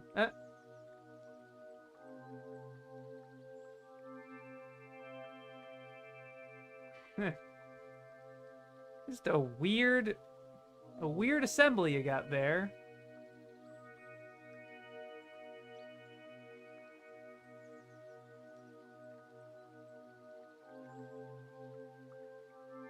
Mention Yumi, Mommy, Lala, Hyper Police, GTO, Emma, and Sugar Rune. No, Naruto, Bleach, Yu Yu Hakusho, Urusei Yatsura. I get not mentioning Ninku. I get it.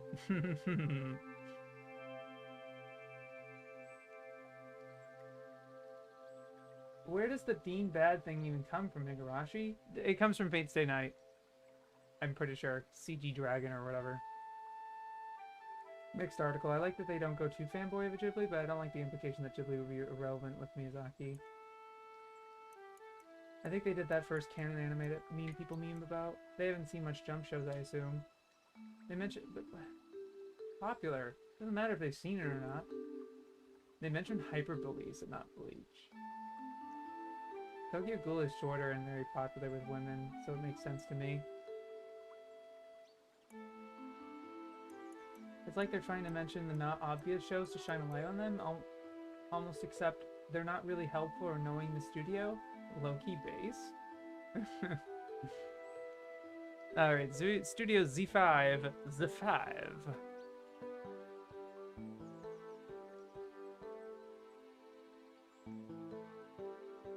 Okay. And that's it. That's all she wrote for studios. Oi. Study a broad in Japan. I'm just gonna put It doesn't actually, it's not actually that, it's just study abroad. Abroad Japan. 2007.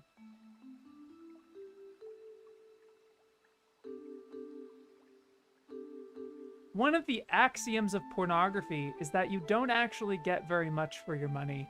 Animated pornography tends to be short, if not always. Tell me what the fucking... They're starting the article with this. They're starting the article. I don't even know what it's about. And you're talking about, like, you're proselytizing about fucking porn. Anime pornography tends to be short, if not always nasty and brutish, which presents a problem for foreign distributors. Their audiences are not necessarily habituated to paying the same sort of price for 20 minutes of animation as for a feature film or several TV episodes simply on the promise that it's transgressive. To have a sellable product, studios sometimes find themselves compelled, as here, to bundle 2 unrelated episodes into a single release. Please bear in mind that, like 2-for-1 offers in supermarkets, this is not always a bargain. So this is two hentai, technically. That's all you needed to say. I don't even know why. Okay.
You act like I'm not a big defender of this stuff. In fact, far from it.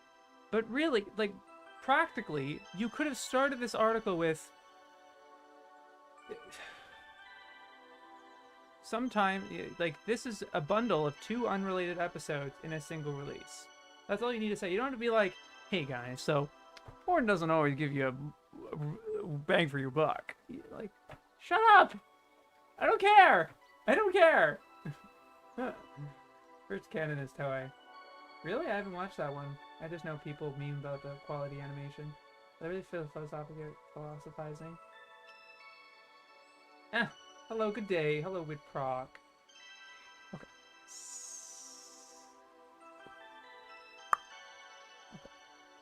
Whatever. Submarine 707. This is probably gonna be a short stream today, guys. I'm already on SU. How many more articles do I got? I cranked.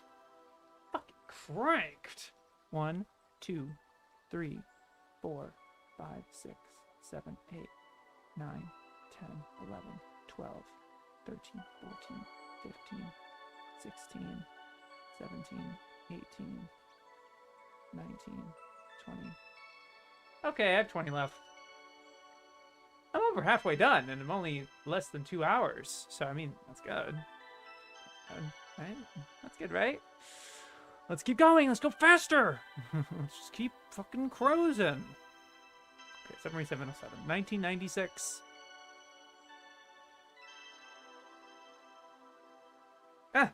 Stumbling Witch Doremi is in the first edition, but I've already read Ojamaja Doremi.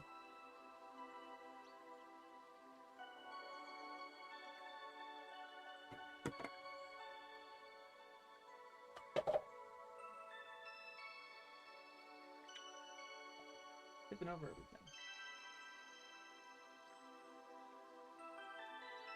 I don't know. Blue submarine number 6 guy? I'm not sure. Oh, they do mention blue submarine number 6. A year later, Ozawa's blue submarine number 7 was also adapted. Yeah, it's the same guy. Yeah, it's the same guy.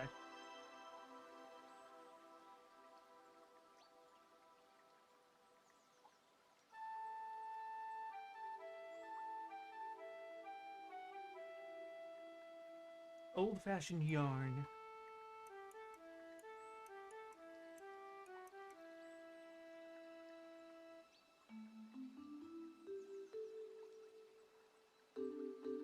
Okay.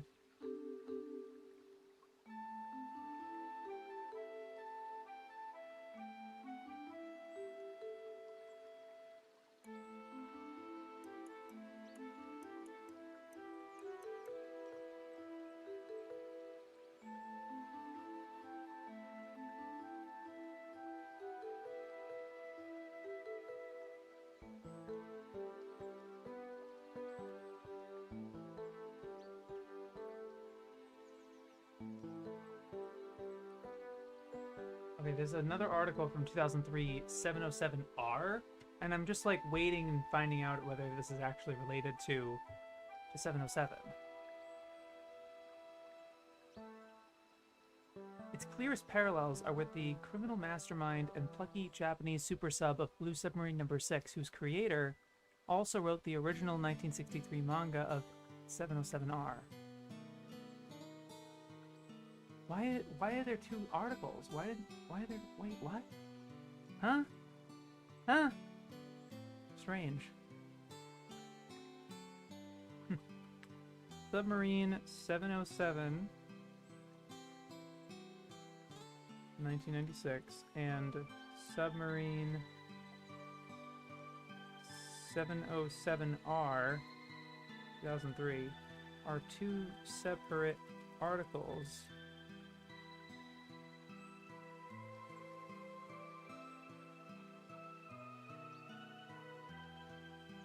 Don't mention one another. They are both written by the same guy? They're the same story? Like, the fuck? Why are they two articles? So weird.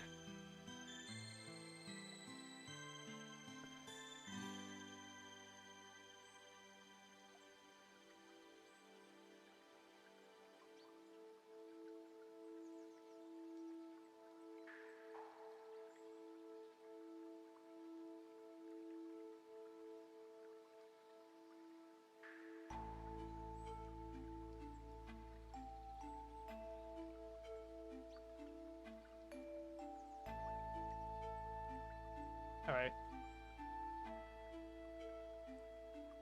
Submarine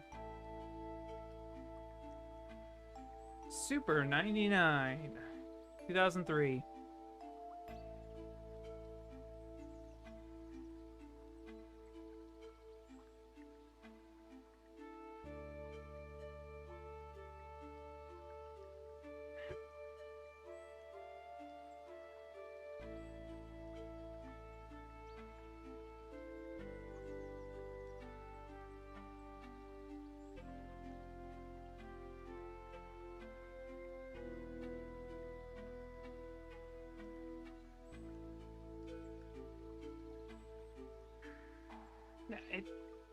What? It will come as no surprise to the reader that spoiler. What? The fuck? You are once again assuming that I am as cynical and, like, trope heavy as you. Oh, I bet they're... Like, are you kidding me? Surely you know where this is going. No, I'm not gonna just assume that. I'm not gonna like, I guessed that. No, I knew this was going. Like, ugh, insufferable.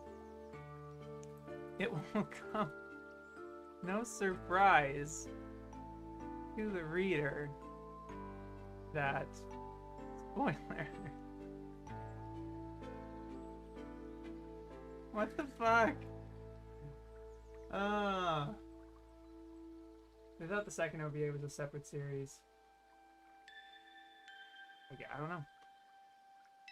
Are they the same staff? Hold on.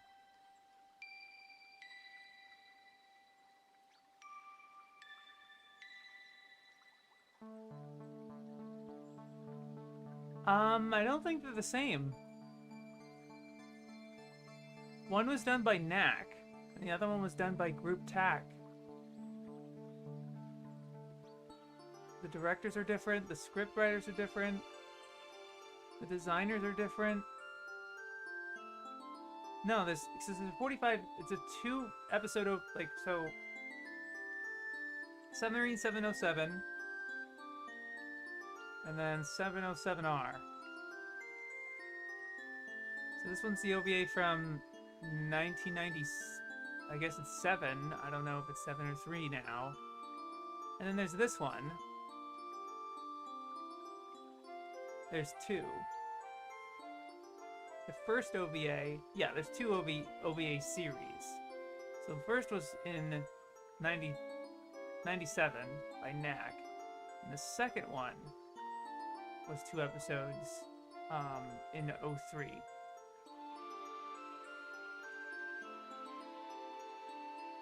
Yeah, so it is the same thing, but I don't know why they treated this. They treated them as completely different series. Very strange. Well, considering the manga was from the 70s, later plot, the manga probably took some plot points from it. I think they thought the second OVA would, yeah.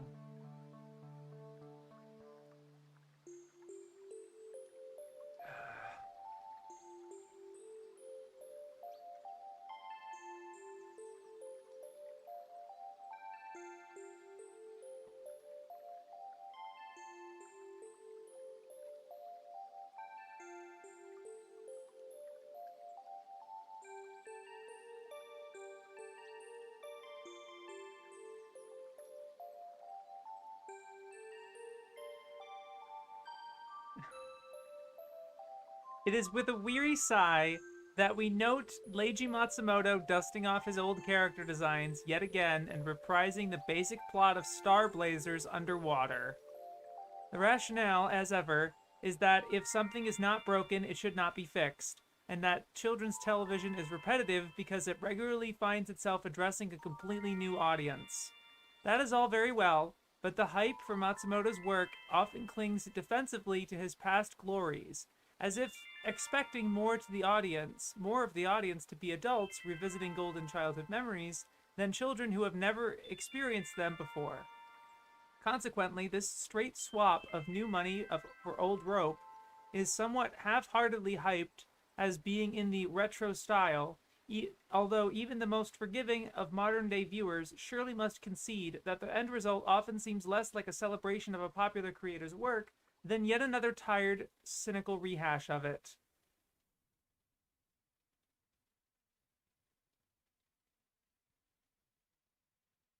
I'm looking for when they say that, like, that's a manga. He definitely wrote that. Yeah, no, he wrote this before Space Battleship Yamato. And then it was adapted into an anime. Like, decades later.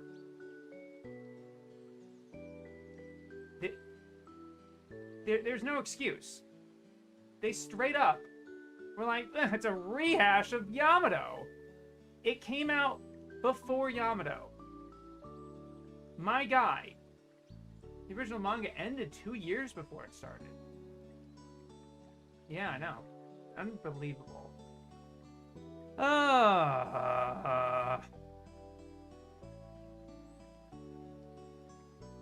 Tisk. That doesn't make it. It's still a rehash. Yeah, right. Maybe bring up the fact that, like, he doesn't own Space Battleship Yamato. He didn't have the ability to make new works out of it. Maybe he did by 2003, and I could be wrong. Maybe. But, like...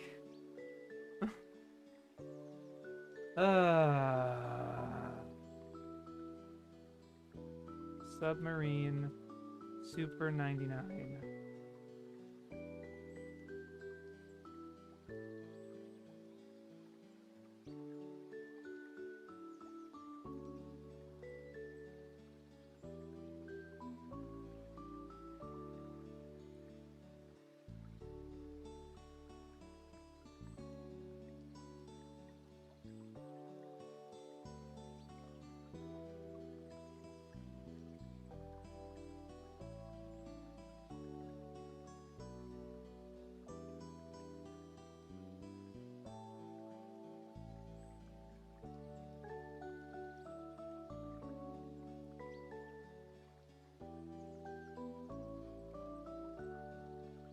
Straight swap of new money for old rope.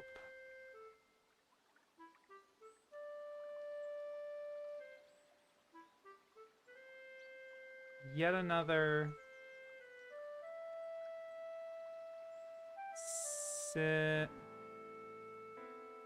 tired, cynical rehash of it.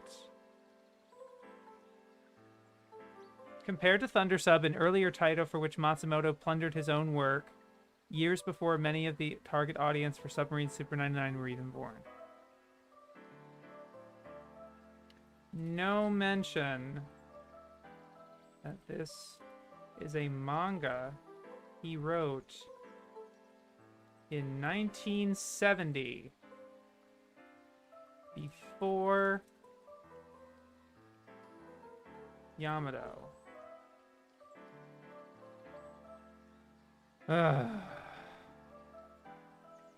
Dismissive again. I feel like maybe I'm like just reading.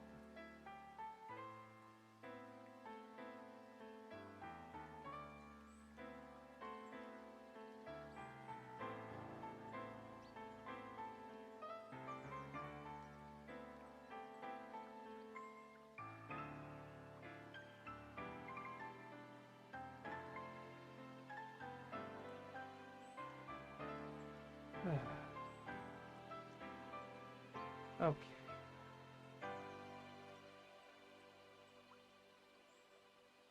Submission Central, 2002.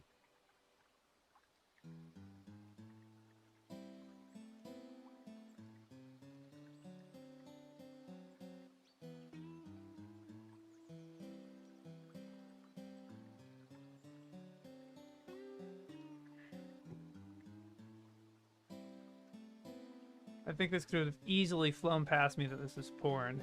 The only reason I know it is because it says this is another entry in the Vanilla series. Doesn't explicitly say that it's porn, though.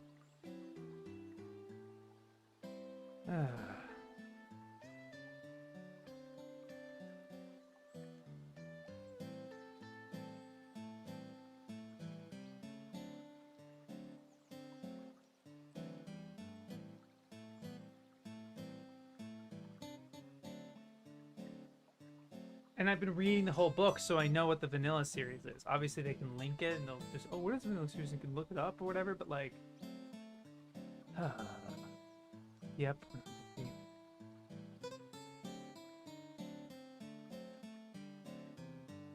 Anyway, back to 3-minute porn reviews. By their logic, the Devilman's a rehash of Berserk because Cyber Crybaby came after Berserk 97. Mm-hmm. Right. I see what you mean. 1980, Sue Cat.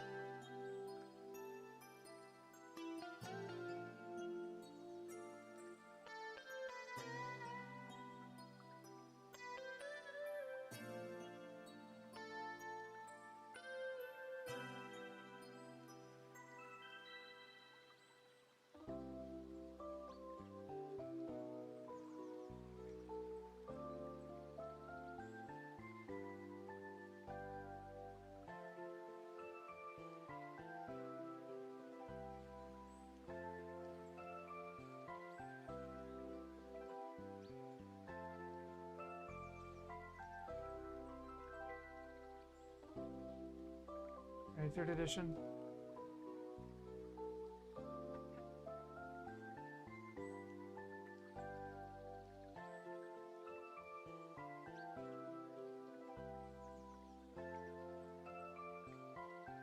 Alright. That's 40 episodes, by the way. Just saying. Sue is a pseudonym for Shiro Ida. Alright.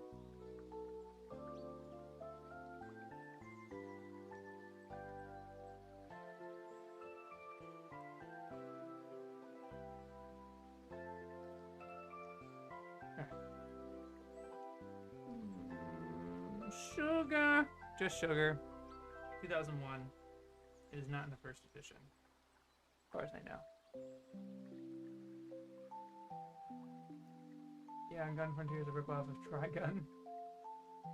Yeah, I could probably keep going down that old bad logical night.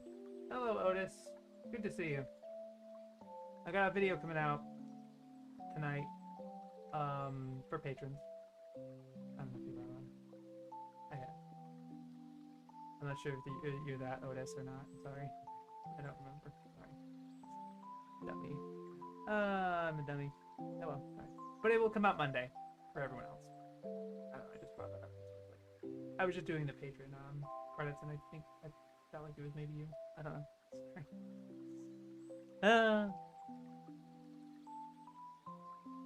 It's just I don't want to assume. It's just like I'm really bad at like being confident in a presumption of something. At least when it comes to social interaction. Anime, I can be confident. Everything else, I have a lot of esteem issues. I actually do have a lot of esteem issues, I think.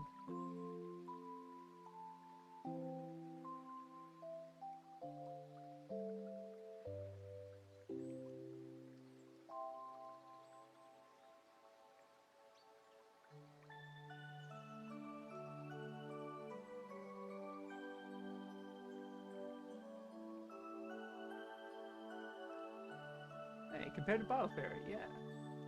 Subtle fun. Yeah. Very subtle. I don't do that to every person that pops in. I swear. It just made me think of it.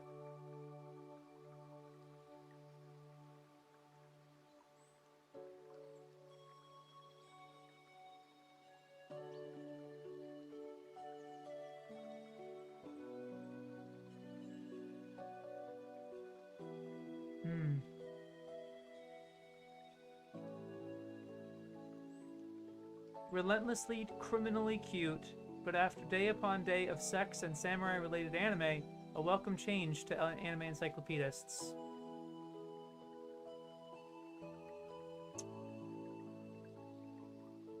Mixed, then. and here that we actually have they're open about their fatigue with this project. They're actually open about it. Relentlessly, criminally cute, but after day upon day of sex and samurai-related anime, a welcome change. I'm gonna copy-paste that. And they mention two anime encyclopedias.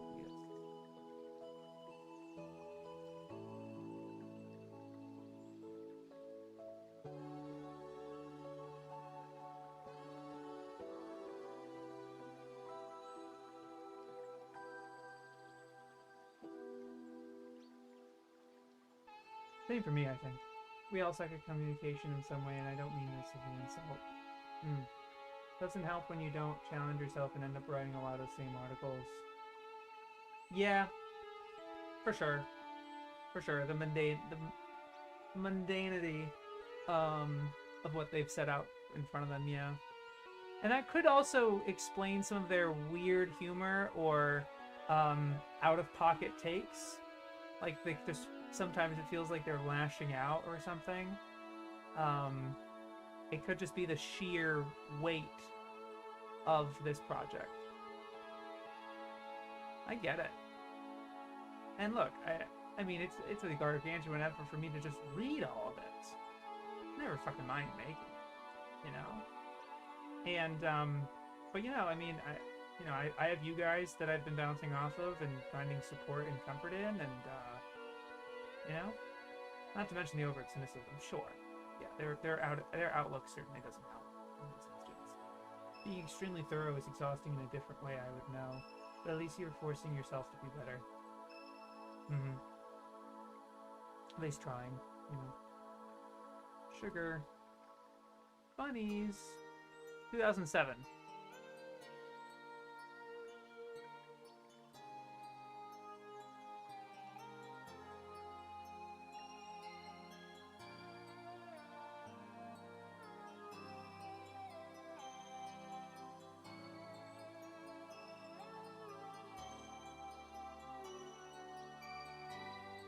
sounds really cute.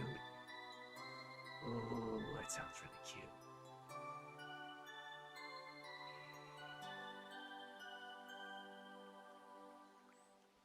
I just want to look at it. I just want to see that. Yeah, okay. Ah. Those are supposed to be bunnies, but they look a lot like dogs, if you ask me. I don't know. They just look like that to me. What is this description? The series is directed by Hiroshi Kugimiya, the key animator of Death Note. The key animator of Death Note.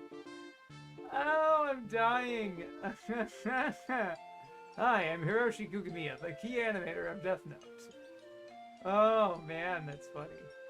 Oh. Okay. Now we're in for some peak. Sugar, sugar, sugar, sugar-roon. Sanrio gaming time.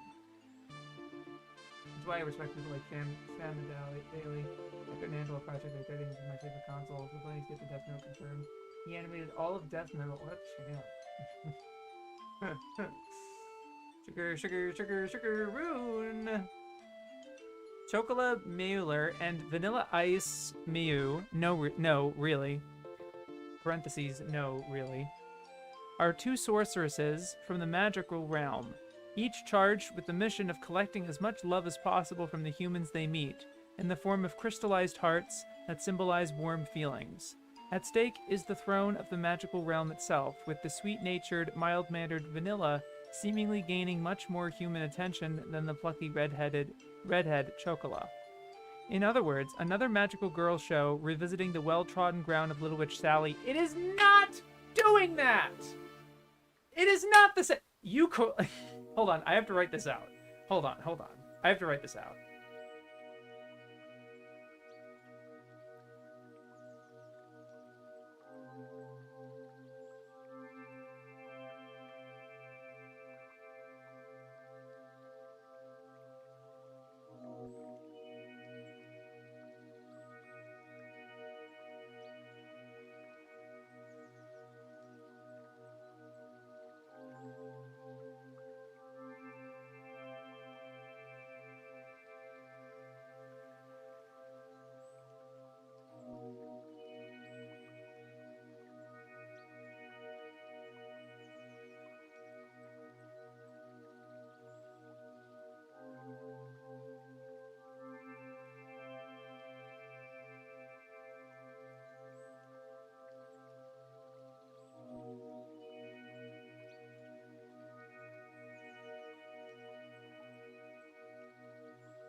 Okay.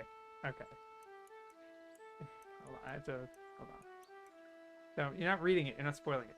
You collect as much love as possible in the form of crystallized hearts that symbolize warm feelings. I'm just visiting because I saw a cool weather balloon and now go to school and act like a regular girl while balancing the temptation of my omnipotent powers before my ascent to the throne as queen.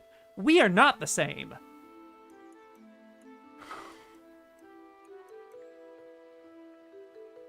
We are not the same.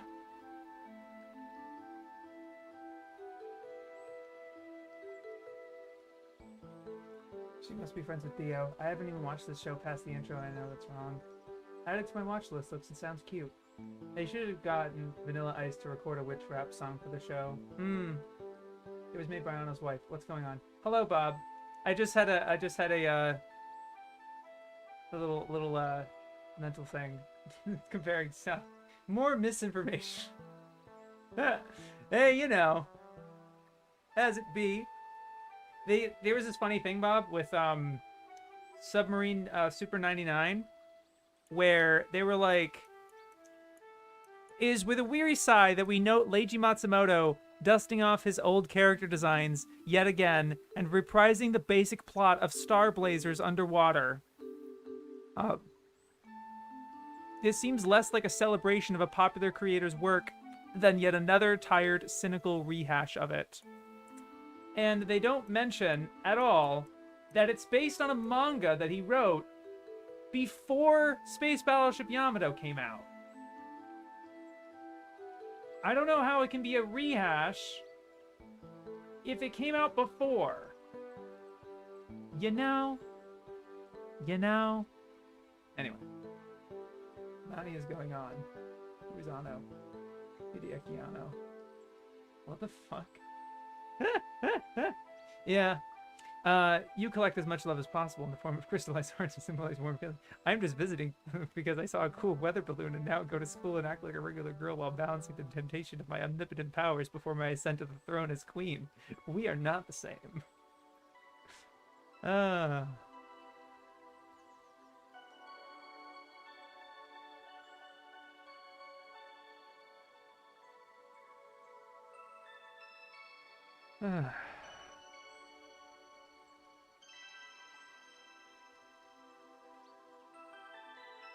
Another magical girl show, revisiting the well-trodden. I wouldn't even argue that it's well-trodden. I would say the vast majority of magical girls do not do this. They do not have girls who are not from Earth as magical girls. It's usually regular girls. It's usually regular, ordinary people that get magical powers, which is from Akko. It's not from Sally. Sally is the outlier. She's the first, but she's not. It's an outlier. The well-trodden ground of Little Witch Valley. Although this one appears to have fast-tracked into production thanks to its familial connections. The original manga, serialized in Nakayoshi Magazine, was created by Mayoko Ano, the wife of Evangelion director Hideaki Anno, who guests as an animation director on the opening sequence here. Chocola seems to have gained her... They call it familial connections. They're married. Like, yeah, it's technically family, but like, that's a little misleading, isn't it? I don't know. They do call it the wife of Evangelion director Hideaki Anno, but still. They guess on a lot of these. Couldn't get proper info on a Leiji anime, but got a full page on Boku no Pico. Ah, that guy. I forgot he's the Evangelion guy. They're only human. Don't forget that. Yeah. Their priorities are weird. Sure. And that's why, towards the beginning for me, I was like, it's hard. I'm still going to point it out, but I'm not going to give them shit over misspellings, terminology, staff listing, and what's absent. Because I just felt those weren't necessarily things that a lot of that could be human error, or just slips through the cracks because the sheer amount of information they're doing here. But, like, it's the fact, in the case of Submarine 99, it's the fact that they're really digging into this and really making a case about, like, this sucks because it's a rehash of Star Blazers. It's very misguided. Wait, so they mentioned that Mayoko Ano is Hideaki Anno's wife in this article, but Ano is not mentioned in Nadia? I guess. I'm joking, but yeah, you're right. Forgot about that. That makes mention even weirder. Chocolat seems to have gained her name from the Japanese spelling of the French movie Chocolat, which has a silent T, and is hence no relation to Chocula in Don Dracula. Compared to Bewitched Agnes, one of many magical girl shows with which Super Sugar Sugar Rune shared the airwaves in its year of broadcast. They're ill-informed and belligerent. Belligerent's a word! Look at you! Yeah! Belligerent. Wow. Didn't look too far into that one. Alright. Well, that's dismissive, I guess. I thought they were going to say something else, but they did not. They just called it, you know, another.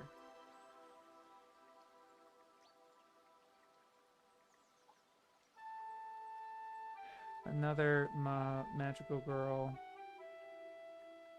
show revisiting well-trodden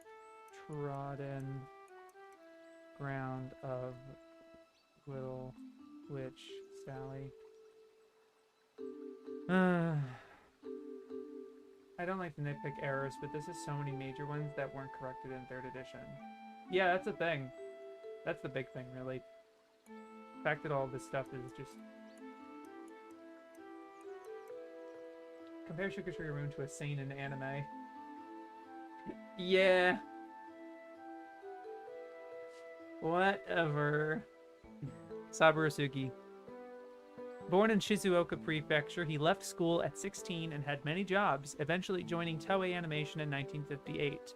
By 1961, he was working at Mushi Production, where he became a key animator and then director on Astro Boy, despite his initial protests that Osamu Tezuka's plans to cut costs on production meant that Astro Boy barely counted as animated at all.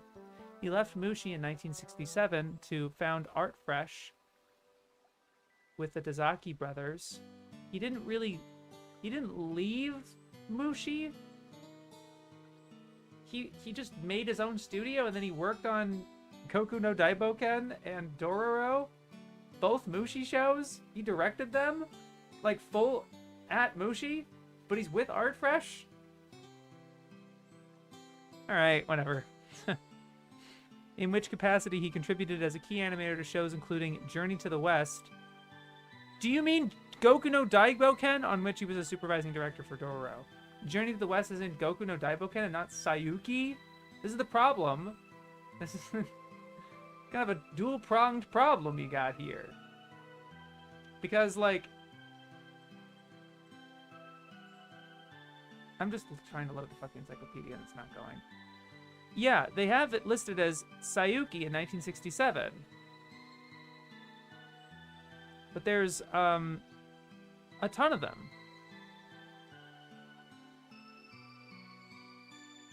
Yeah, whatever. The mini studio arguably hired away much of the highest level talent from Mushi and was infamously accused by Noboru Ishiguro of playing mahjong and drinking all week, before producing all their allotted anime cells in an overnight push on the day before each deadline. Why are they talking about this in the article about Saburosugi? Like, I just feel this is really disrespectful. In 1969, Suki was one of the founding members of Group TAC, although he subsequently went fully freelance in 1985. Although his directorial work incorporates everything from The Tale of Genji to Touch, arguably his most long-standing influence on the medium is his work on the first Street Fighter II movie, which established a series of tropes and traditions for game adaptations that remained much imitated to this day. How about Night on the Galactic Railroad? I don't even like that movie. And I know that's more important than that. Come on. I get that Street Fighter 2 is a big deal, sure. But, like, the fuck? Not to mention when they constantly nitpick on other people's work. Kind of makes their own errors seem worse. Well, he should have seen one of the first animated TV shows about a rabbit with almost no frames of animation.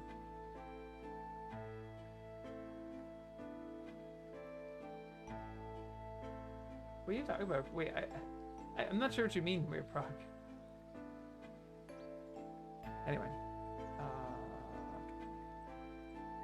Taku Sugiyama.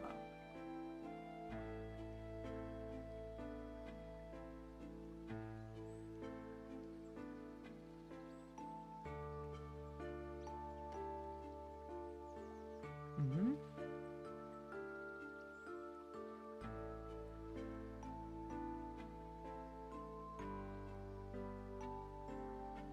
Okay. Just key animator and yeah, a writer and director. Koden. 1993.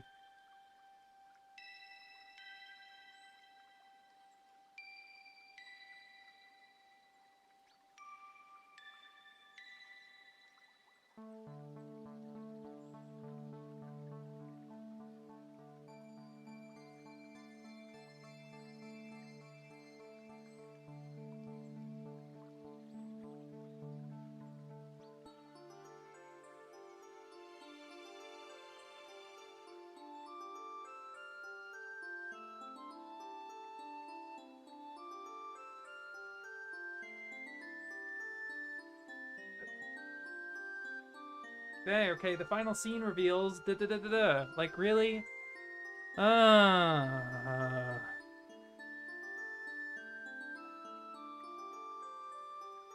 Sweet Koden. Final scene reveals.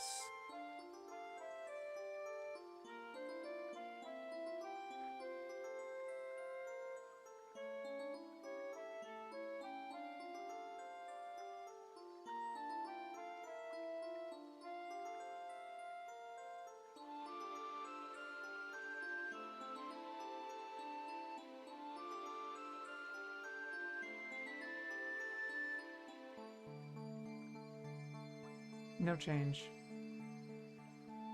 Sukeban Deka!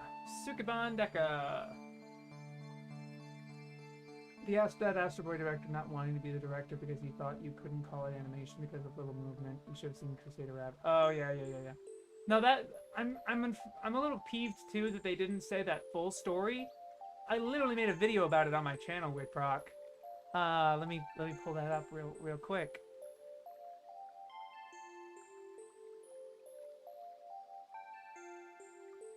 Come on, pull up. I searched the exact title. Come on! Come on! No! Fuck. Literally, I'll put it in quotations, bro. I'll literally put it in there it is. Jeez Louise. Fucking YouTube, bro. Can't get a fucking break. Yeah. I made a video about that.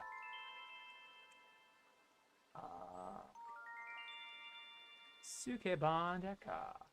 Most Western cartoons from the Dark Age were like that. The drama for this is so cool. Yeah, I've been meaning to get to it.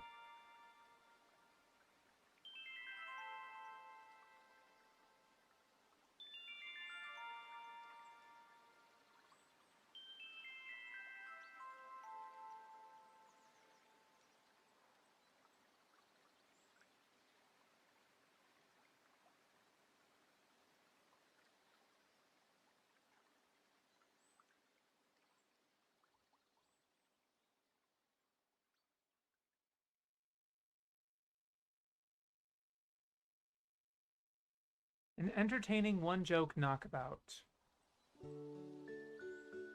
I'll give that positive.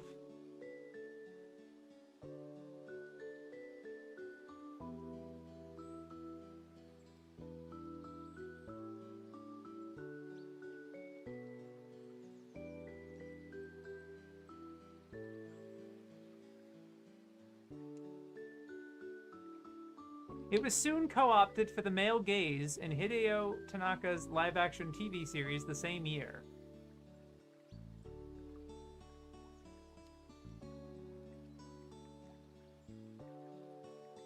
What the hell does this mean? Did they really just make a statement like this, dude? No. No. Ultimately, however, like its female lead, this is so too good to be true, I have to, like, show you physically. Unlike its female lead, it's too bad to be good, and too good to be bad. What are you talking about? What are you talking about? What the fuck? Oh, yeah. What are you talking about? I can't even put it in, like, opinion, or I'm gonna give it a positive, but, like... Oh, talking... It's... Ultimately, however, like its female lead, it's too bad to be good and too good to be bad.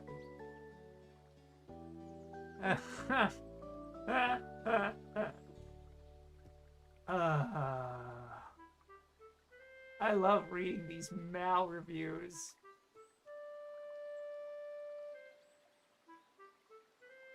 I really can't watch most of the Dark Age cartoons. I like the charm of what I love about the medium. Mm-hmm. What does that even mean? Couldn't tell you. Suki Show. 2003.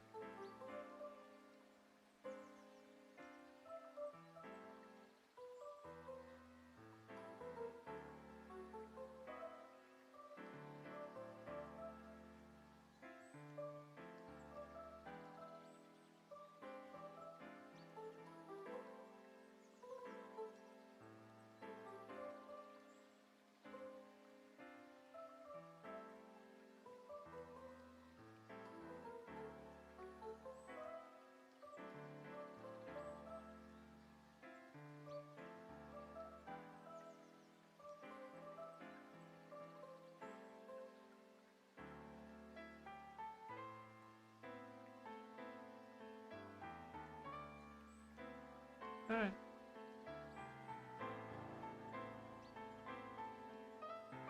I'm not gonna lie, I'm a little interested.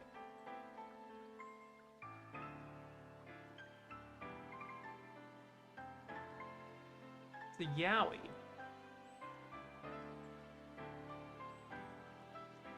A lot of games.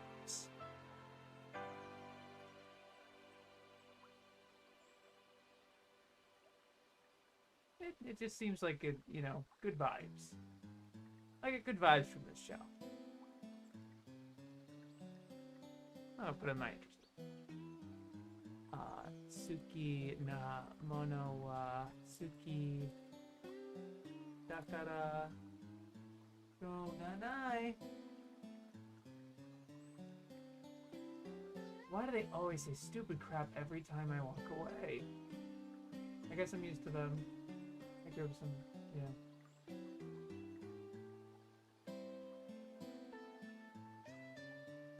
Underscore summer. Alright. Underbar summer. Oh, I see, that's what it's called.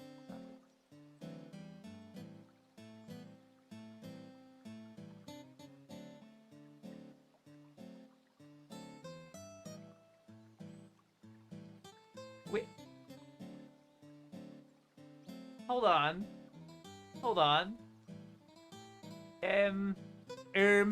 Yeah, it is.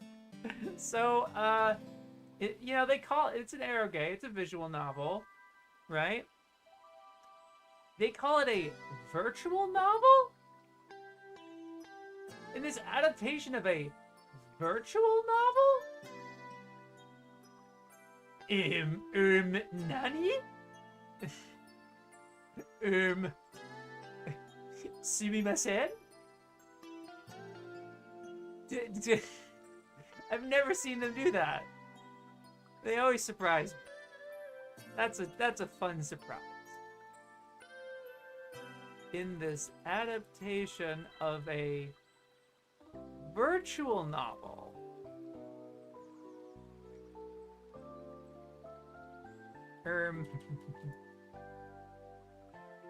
You mean visual novel?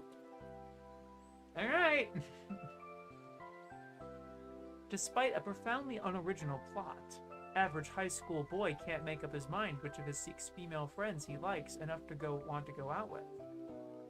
Creators managed to spin off their 4 light novels. Now, despite the unoriginality, there's a ton of other stuff. Okay. It's not easy to find a new angle on the harem genre. And it actually is very easy. It's easier than you think if you give it a fucking chance. You don't have a fucking bias against the genre or whatever. Granted, I don't even have that much experience, but like, literally, like, fundamentally, it is, as a genre, you are taking different characters with different personalities, yes, and they have the types, there are certain types and everything, sure. But they have their own histories and perspectives, and you know, but it's also how those characters bounce off the main one.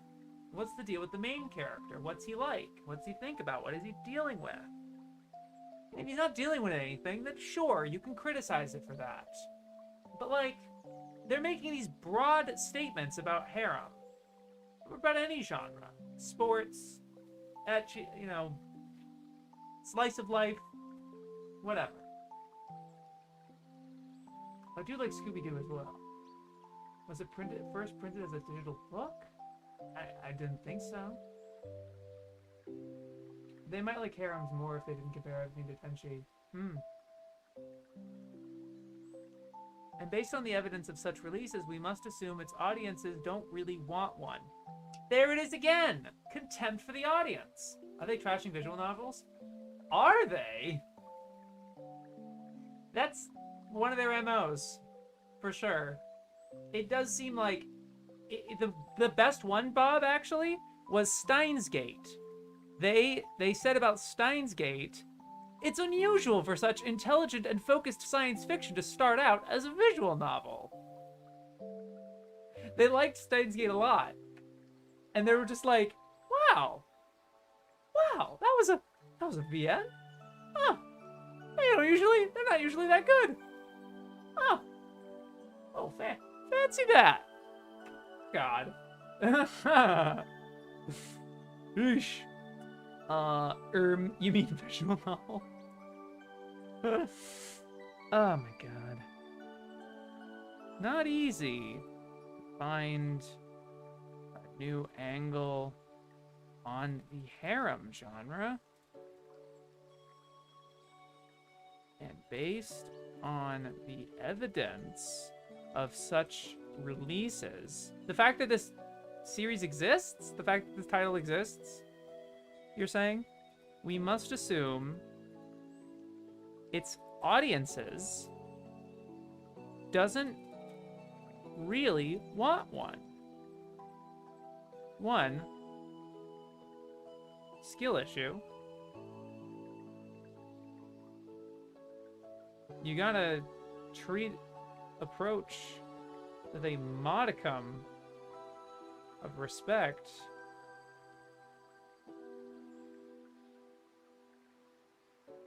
Before you can even see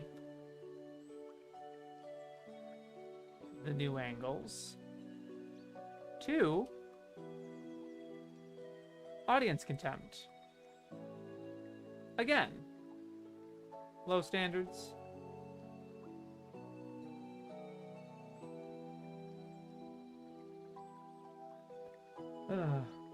What the fuck? I didn't beat the VN, but I thought it was way better than the anime. Only got about like 6 hours in. I really hate their attitude of coming into anime expecting to dislike them. That statement is really funny because it's true that VNs are known for complicated sci-fi plots when in reality most of them are romance-focused stories. So they're kind of correct, but for completely wrong reasons. Also, I believe VNs are a superior medium to anime for drama and mystery because you see so many different perspectives. For example, you'll think some characters are cliché until you play their route. If we insult our readers, they'll definitely take us seriously. Then their stories will make you cry and see the entire story differently. That's the whole thing, Bob, yeah. That's the advantage they certainly have, and if these guys are not...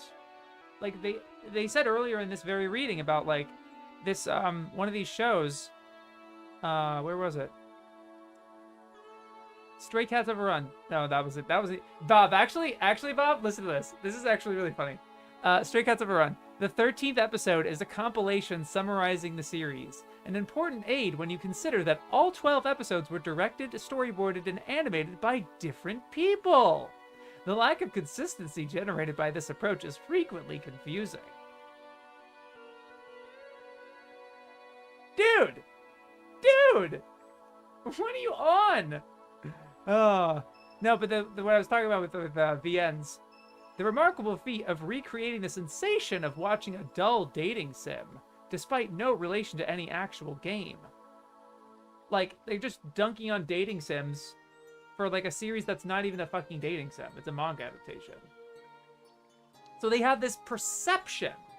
I don't even know if they've ever played a dating sim before. And don't get me wrong, I haven't either. But, like... what is your attitude about them, right? It's all about how you approach it. Lol, different people? Is this their first anime? Yeah, I don't know. I don't know where they got that. like, what was interesting about that show, Stray Cats Overrun, you look at the staff list on ANN. It's 12 series directors. Every director is listed as a series director for a different episode. But that's not the same as episode director. They also have a list of 12 episode directors, and those are not always the same person. You have a series director and a director for like one episode. And sometimes they're the same person, but other times they're not. So there is an interesting staff situation going on there. But these guys are not communicating that. They're saying like, oh, this has a compilation episode. Great! It's confusing when it's all made by different people. Like, what? You know? I gotta play some VNs, real ones, not just KFC one. Do they think one person storyboards every anime? The anime actually got me finally into the games. I mean, Dazaki mostly did that, but still. I'm glad that the games are better. Yeah. I haven't even finished this article yet.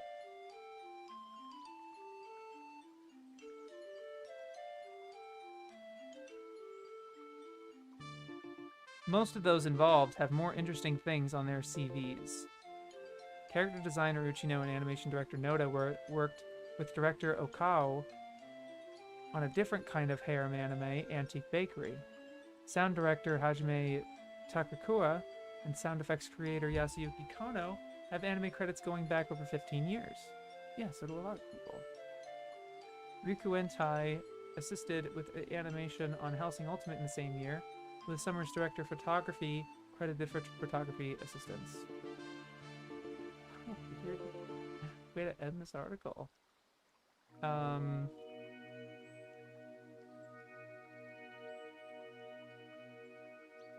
Unoriginal again.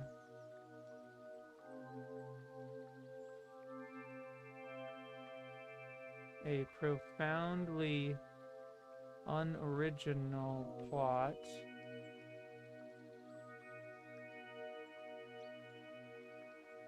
They managed to spin off 4 LNs.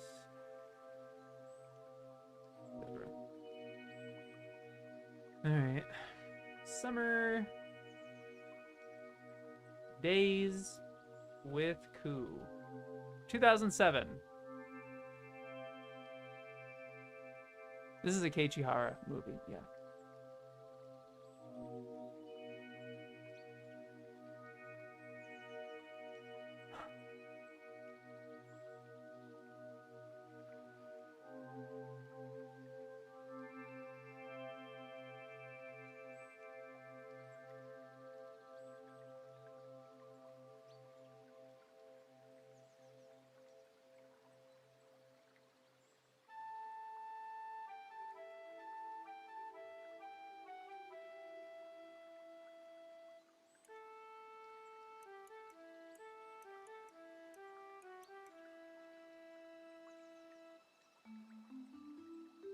What follows is a Japanese take on E.T. the Extraterrestrial from the director of TV episodes and no less than 13 movies in the Crayon Shinchan series. Wait, I thought it was 12. I thought it was 10 or 12. Wait. Is it that many? Is it 13? Hold on. Wait a minute. Wait a minute. Wait a minute. Wait a minute. Wait a minute. Wait a minute.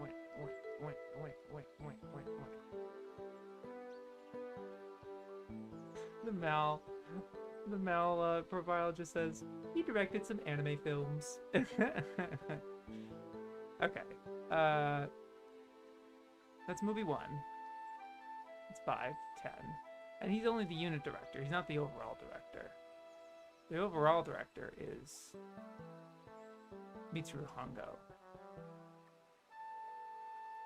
But he worked on the storyboard with Mitsuru Hongo. Movie 5, movie 10. He only did the screenplay. I knew it! I knew it! I knew it! Screenplay and storyboard for 11. 8, 9, 12, only storyboard. I knew it! 7, 2, script, a unit director. 13, storyboard. Boo. Movie 4. And then movie 4 and movie 3, again, he's just the unit director.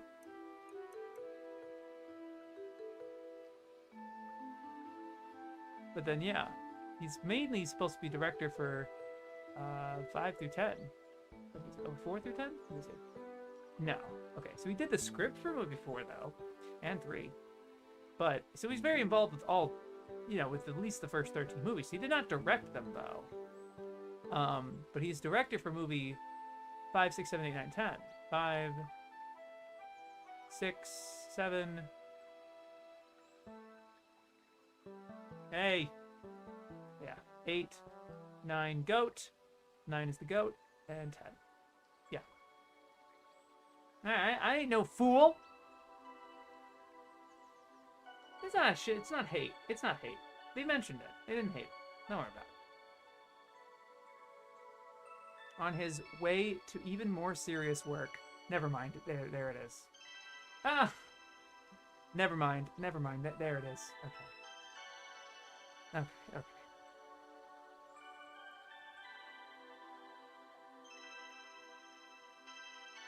On his way... Well, okay. No less than... Director of no less than 13 movies in Crayon Shin-chan. On his way to even more serious work in Colorful. 1. Only directed 5 through 10.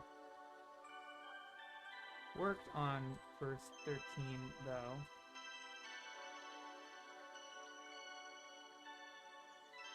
Two, even more serious work. Yeah, okay.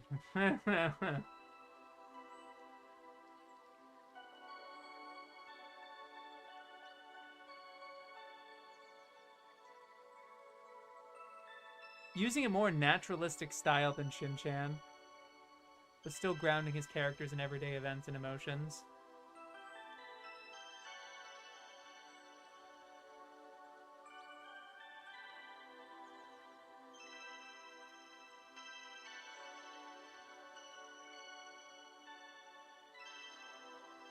A charming movie with a message of acceptance and hope that far outweighs its brief moments of violence.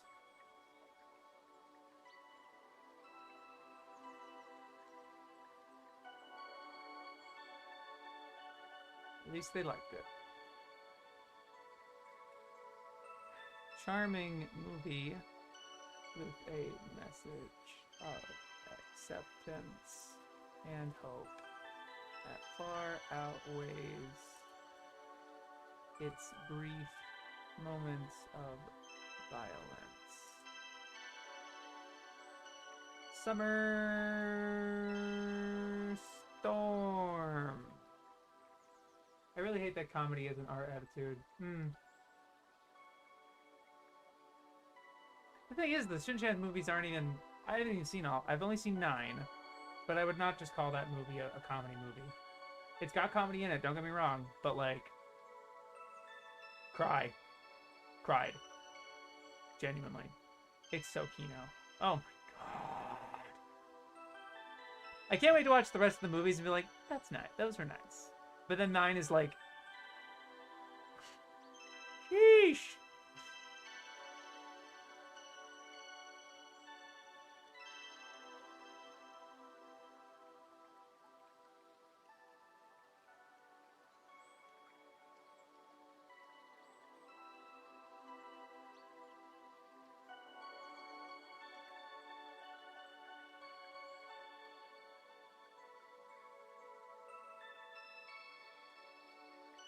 Intriguing series based on...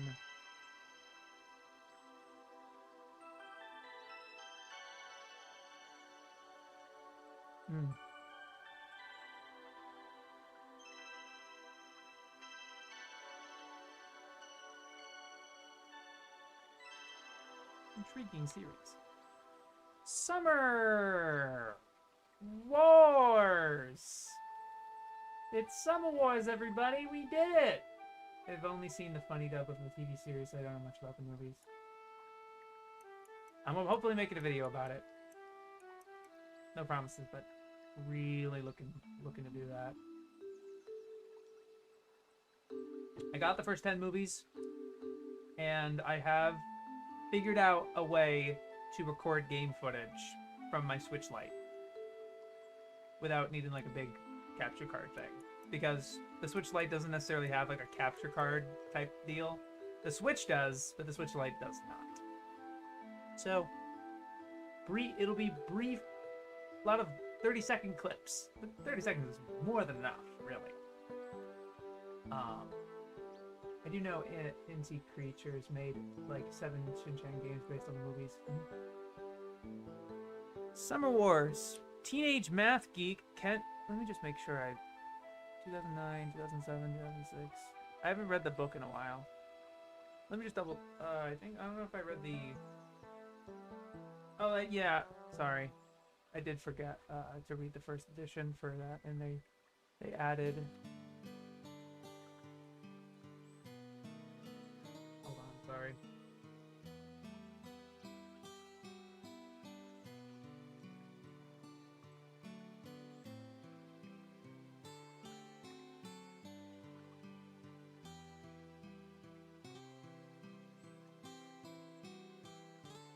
Add a bit about surprising DVD sales in 2005. Toei announcing movie for 2006. I don't even know if that happened. Whatever. Yeah, there's no change to that one. Okay. Yeah, I think so. Alright, Summer Wars. Sorry. Okay, we're good.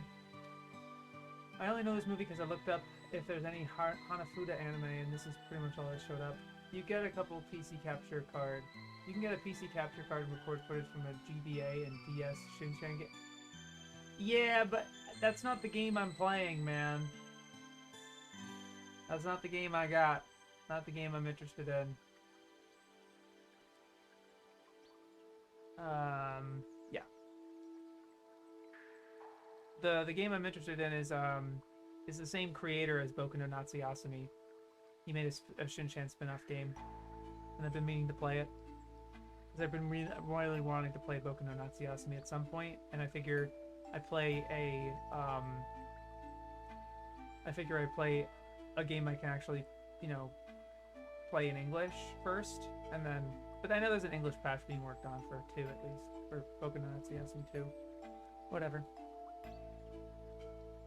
Teenage math geek Kenji agrees to help the school beauty Natsuki, Summer Hope, on an unspecified task, only to discover that he must pose as her boyfriend at a family gathering in order to satisfy the conditions of a vow to her imposing great-grandmother Sakai. Out of place in Natsuki's country mansion, and overwhelmed by her extended family, Kenji inadvertently helps the rogue artificial intelligence Love Machine hack into the worldwide computer network Oz. With Oz compromised, modern society threatens to fall apart.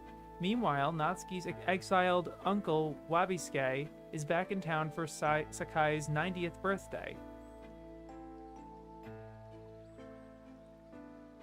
Okay, I guess it's a light spoiler, but it's not the major spoiler of Summer Wars.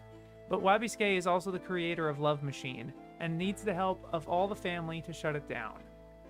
In the wake of the success of The Girl Who Leapt Through Time, Mamoru Hosoda and his team were obliged to come up with an original story, a high-pressure demand when much of the appeal of their previous film lay in the widespread popularity of its source material. Okay. I certainly didn't know about its source material. Not like I was a big fan of the... Not really a huge Girl at the Time person at the time. I don't know. Okay. Faced with such a task, he appears to have cannibalized much of his own life. Not only the basic premise behind his Digimon feature Bokura no Wars, released in the US as part of Digimon the movie, but also his personal confrontation with the teeming chaos of his fiancé's vast family. Summer Wars is Ghost in the Shell for the Facebook generation.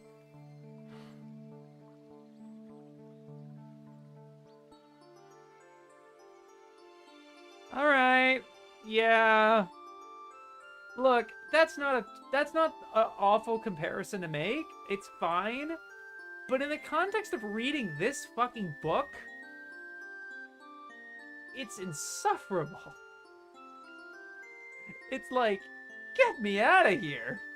It's approaching 3 hours in 3, 2, 1. All right, we're close. We're really close. We're just over shy over 3 hours. It's fine. Summer Wars is Ghost in the Shell for the Facebook generation, with a self-aware artificial intelligence escaping from a sea of data and somehow attempting to influence the real world.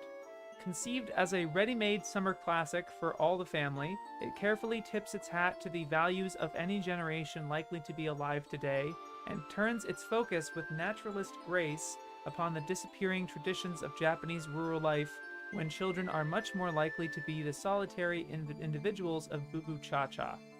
Himself an only child, Mamoru Hosoda frames Summer Wars not merely as a film for all the family, but a film for those without such a family at all. Kenji has a mother who is busy at work and a father working abroad. With no siblings, he is entirely alone and swamped with the vivacious, noisy camaraderie of Natsuki's relatives. I mean, he has his friend, right? I mean, his friend is not a major character in the film, but, like, he has friends. Facing modern anime's standoff between hand-drawn and computer-generated art, Hosoda embraces both, contrasting warm, organic depictions of rural life with a vibrant, superabundant cyberspace. The juxtaposition of a wholly artificial world with the power to destroy the reality that created it, and the peace and beauty of the countryside where Natsuki's family have lived for generations, gives the film a visual tension to match its emotional impact. This is no mere artistic conceit. In a narrative duplication of these contrasts,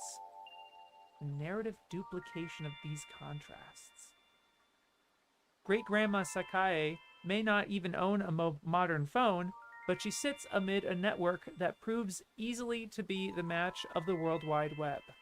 The endless rounds of gifts, kindnesses, and obligations that have held East Asian culture together for centuries.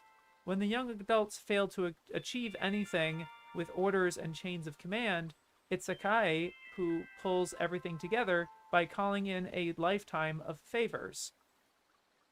Meanwhile, the Oz virtual environment allegorizes the way in which Japan is connected to a wider world. The apparently harmless gaggle of online avatars, initially presented as little more than glorified Pokemon, are soon shown to have the ability to exert damaging effects on everyday life, disrupting traffic, shutting down vital amenities, and threatening to end the world as the characters know it. In much the same fashion as Howl's Moving Castle and Skycrawlers, Summer Wars confronts the insular Japanese viewer with the sound and fury of distant battles, as modern life rests on the foundation of faraway conflicts.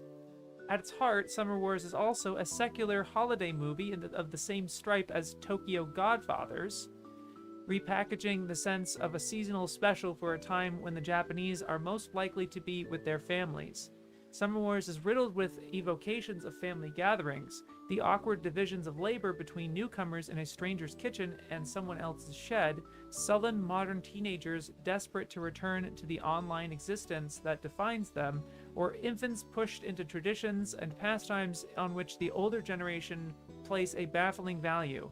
Completely tuned out right now. I don't care. Just completely, like, noise.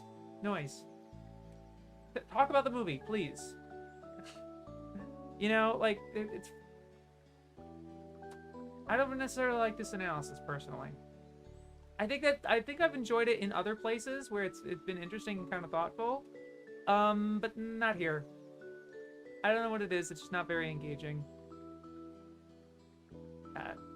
You'll never believe who they fucking mention at the end of this fucking article. I just glanced over. Oh, boy.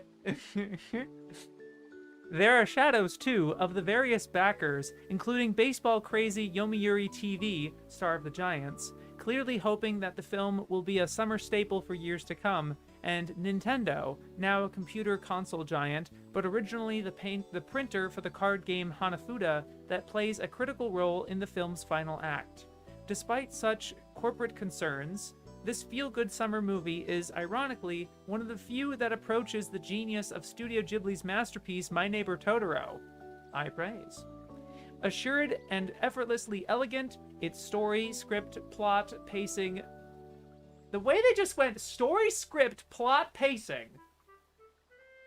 I know that those are technically 4 different things, but like... Story, script, plot, pacing... You think they're kind of all, you know, the same thing? Just a little bit, like a little bit of overlap? Just a smidge? Just a little bit? I'm so sorry, that was gross. That was really gross, I'm sorry. Design, there you go. Technique. Technique in what way? Alright. And character. There, okay. Combined to create the feeling that maybe, back in 2002, Studio Ghibli fired the natural successor to Hayao Miyazaki. Called it again. Yeah. Yeah, I get it. Pokemon Nazi has me goated. You should also check out Attack of the Friday Monsters. I fell in love with Koi Koi and Switch Clubhouse games. Yeah. Oh, Facebook generation. Wait, you didn't know about the Girl Left Through Time novel? It's a famous sci-fi novel. Like, I know about it now, Victor. But, like, I just felt that it was kind of hyperbole. Like, as a new anime fan, like, back in like, the late 2000s, finding about Summer Wars and then Girl Left Through Time, at that point, yeah, I did not know it was a novel. But, like, I know now, and of course I read their article about it, but, you know. Summer Wars is Ghost in the Shell. They just need to figure things to compare to every show, too. Ironically, Facebook is a lot of old people now. It is, yeah. Also, ironic, they don't mention the Digimon movie for all the references they want to make. They did. They do eventually, but they did. Hell, that'd be more obvious comparison than kids. This reminds me of the Samurai Champloo article. Yeah. SSPP. First they saw it on Adult Swim and it was good. Wow. Miyazaki. Yeah. I do again. I once again want to list, just like I did with Steam Boy here. First of all, I'll write the positive. Intriguing intriguing series. Summer Wars. One of the few that approaches the genius. I'm not even gonna write it like that. No. Assured and effortlessly elegant.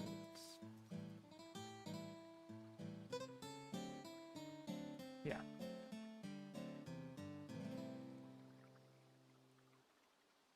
Also, they read between the lines here. Create the feeling that maybe back in 2002, Studio Ghibli fired the natural successor to Hayao Miyazaki. They literally called Hosoda the next Miyazaki. The meme! The meme is real!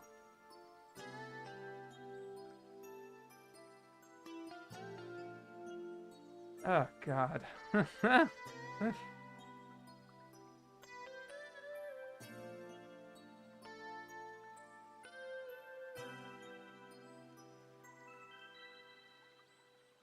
I'm just gonna list all the titles they fucking name drop in this article here.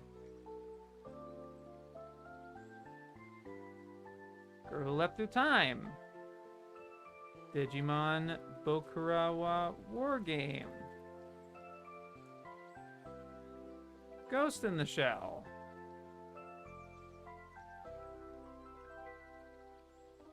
Ubu Cha Cha.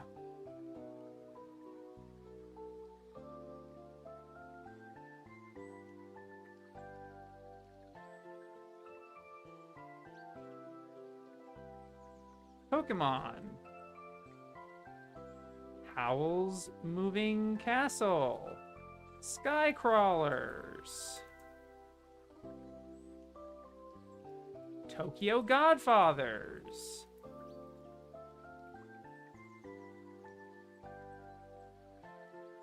Avatar of the Giants.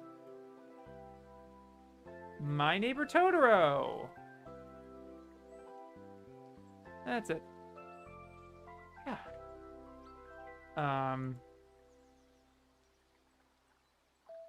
Create the feeling that maybe back in 2002, Ghibli fired the natural successor to Hayao Miyazaki.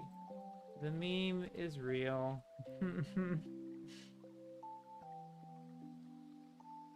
How many times is Miyazaki mentioned in this book?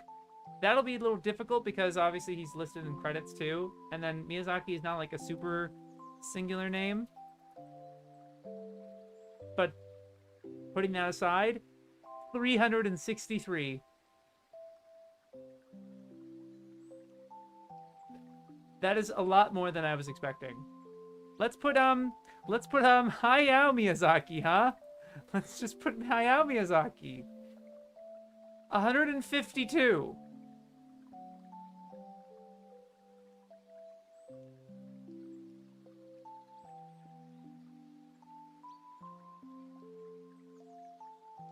Yeah. Okay. Well, I'm gonna make sure I... Oh my god. That's insane.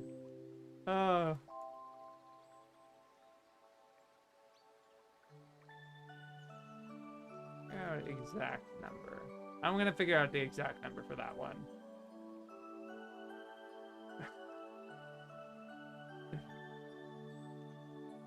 I love Miyazaki, but I hate how every goddamn anime director is constantly compared to him.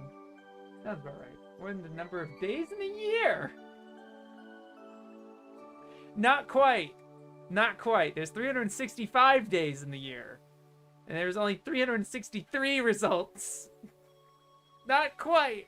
You're close. Maybe a leap year. Oh, man. Okay. Well, that's that. I mean, it didn't spoil Summer Wars pretty much. I mean, besides Takahata, there were plenty of great anime directors that did before Miyazaki started directing. Now that you make mention of Takahata.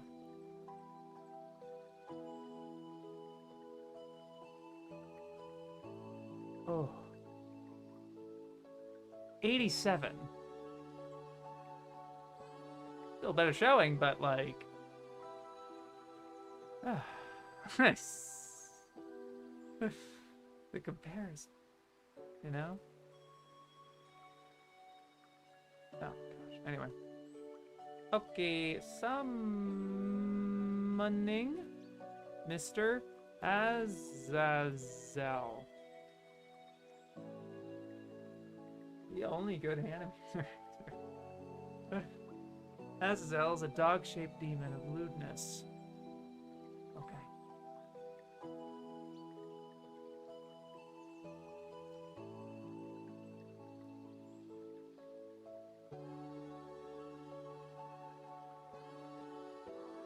That sounds like a lot. Gross comedy full of visual and verbal gags with something to offend almost everyone.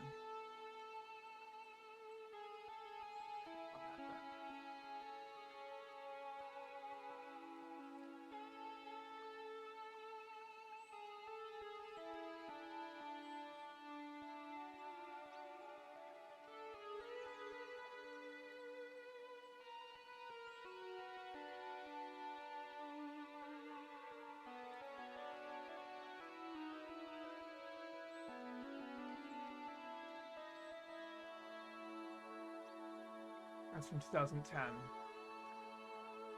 Sumo Momo Mo. That's a cute title. Sumo Momo. That's fun. It's from 2007.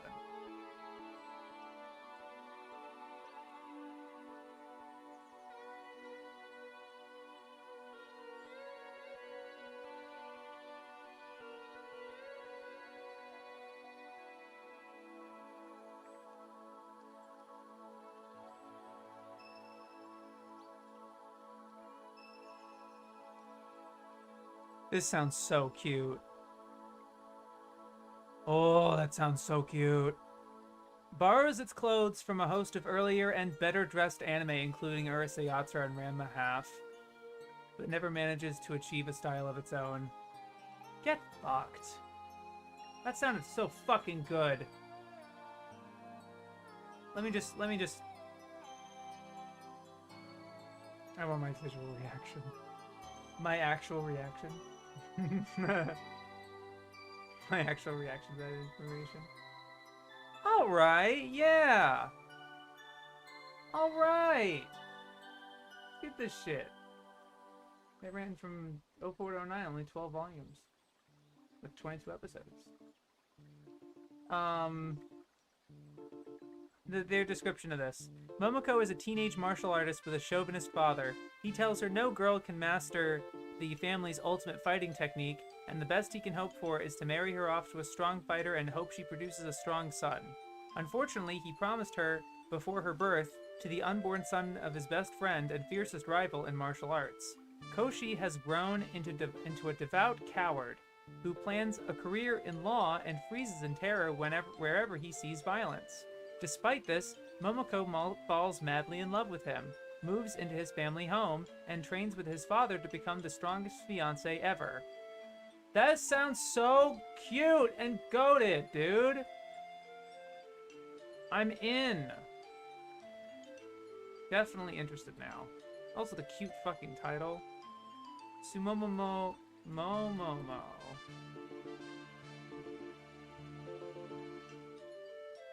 This written by the writer of the Death Note anime and Dawn Brothers. I think the Paffendorf meme is from this show. Oh, okay. I'm not familiar. But of course I fucking... Ugh! Bombarded by this shit, dude. Sumomomo.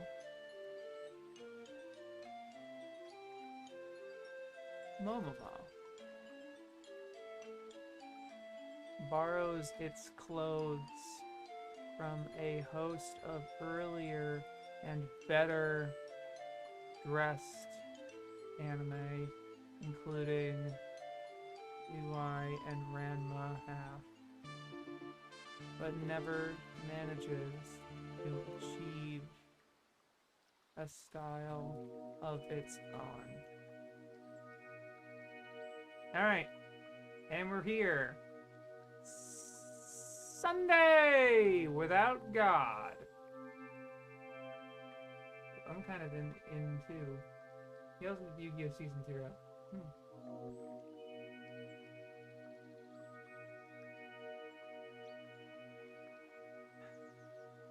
2013.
Okay, they didn't really give their opinion about it. They just kind of, again, prophesize.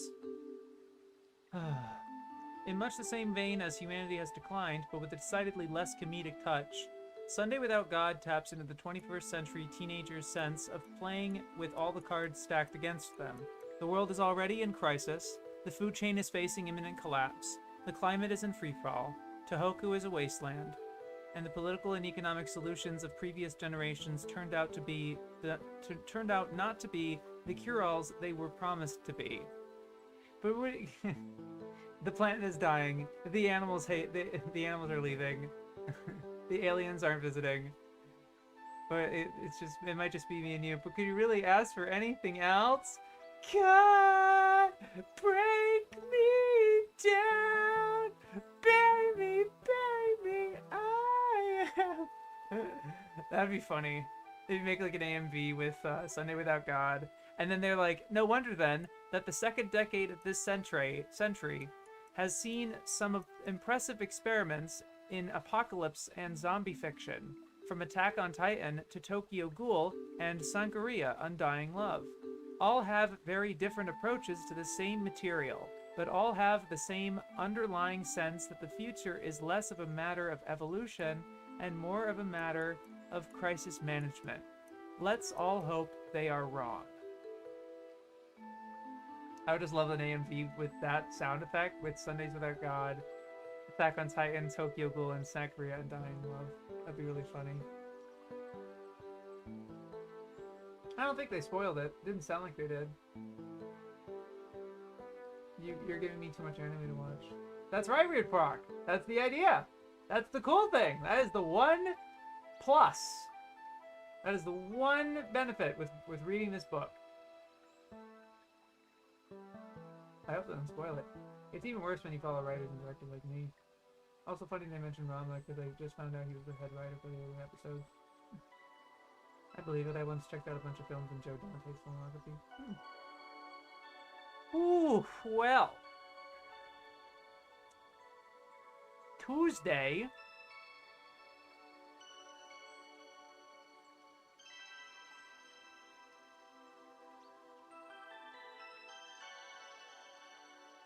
Finish S. I can't believe we're already here, man. That's crazy. I thought it was gonna be fucking unreal. I mean, sometimes it was. But, like, we made it, man. We're on the last stream. Last stream for a while, too. I hope you guys don't miss me too much. But Time Skip Shaves is gonna be freaking epic. Because not only will I look different, or maybe, I don't know, probably not. I'm 28, so, like, I don't get that much change nowadays. You know, we almost at the finish line. Yeah, for S. But the main thing that you guys will probably be more interested in, I'm anticipating, hoping, it hasn't really panned out the same way in the past couple of years. But I feel more confident now, though, that I'm going to be very isolated, kind of on my own. I don't have a staff, you know. My job's pretty, pretty solitary. I do feel like I'll be able to do stuff on my own and work on this stuff. I assuming I'm diligent and do it. I'm thinking really just going to spend what I would normally stream Tuesdays and Fridays, probably. Probably spend those evenings working on this project. And what I'd be doing is mainly, well, I have some unfinished stuff. I haven't done any of the short and long analysis. I still have to do that. I should probably do that before the time skip, though. Not on stream, but like in general, like on my computer because of the way I do it, the whole thing. But the main thing really is going to be really digging into this archive, picking out the absolute key sources, putting them all into buckets, really formulating this script and really starting to form the video. And so I'm hoping by the end of the summer, by the time I come back, I already have like a going script. It's mostly done, sort of deal, or at least on its way to being complete. And the rest of the reading is just to reaffirm what I'm, find any last minute, like what should fit in here, what boxes should it go in, for certain evidence. Obviously still compiling the data the way that I have been in the same lists, because the lists I would want to be complete because I'm a little OCD like that. But definitely the odd choices mainly as a way of putting them in different boxes of like hating on VNs, audience contempt, poor, weird other thing, production weirdness, things like that.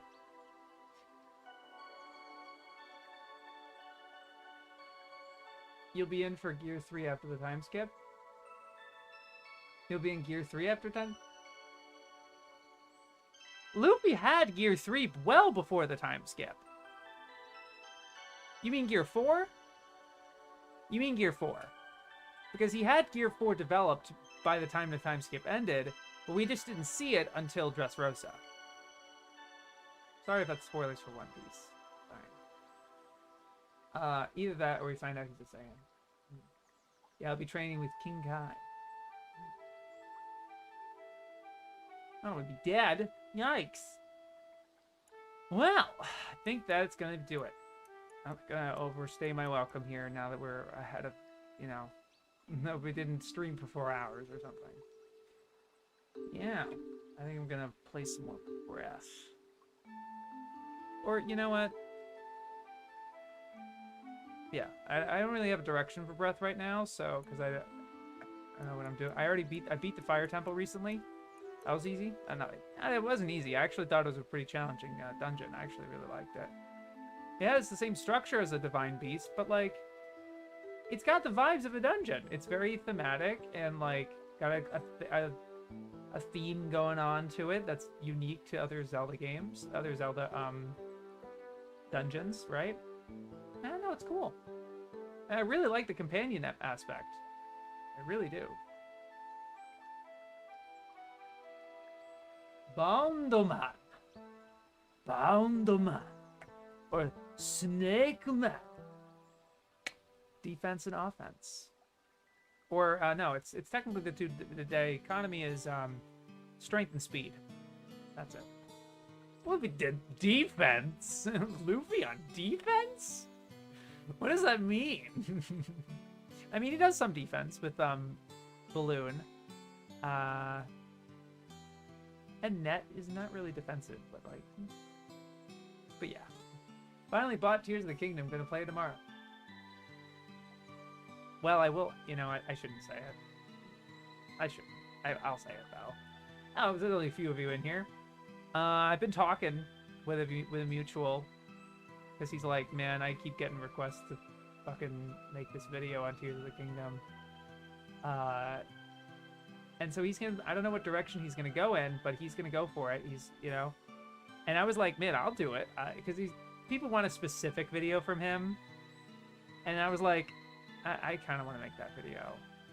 I actually am kind of interested in that. I don't know where it's gonna go. I don't know what it would do.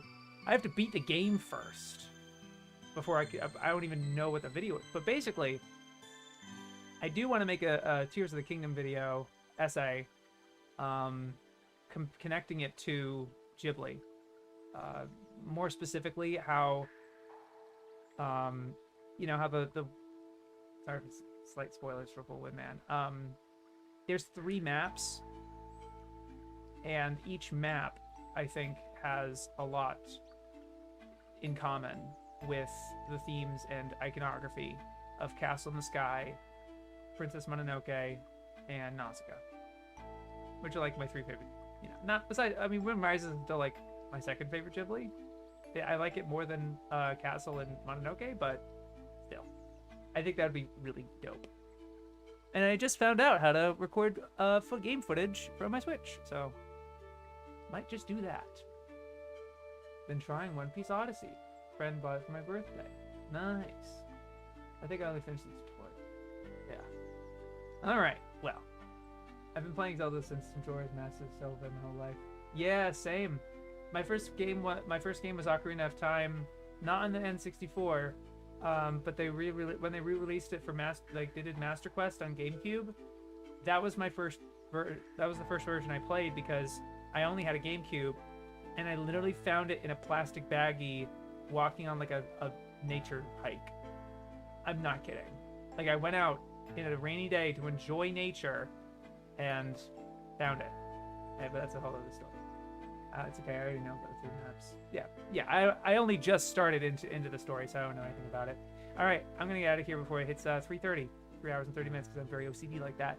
Good, thank you so much for coming, guys. Yo, peace.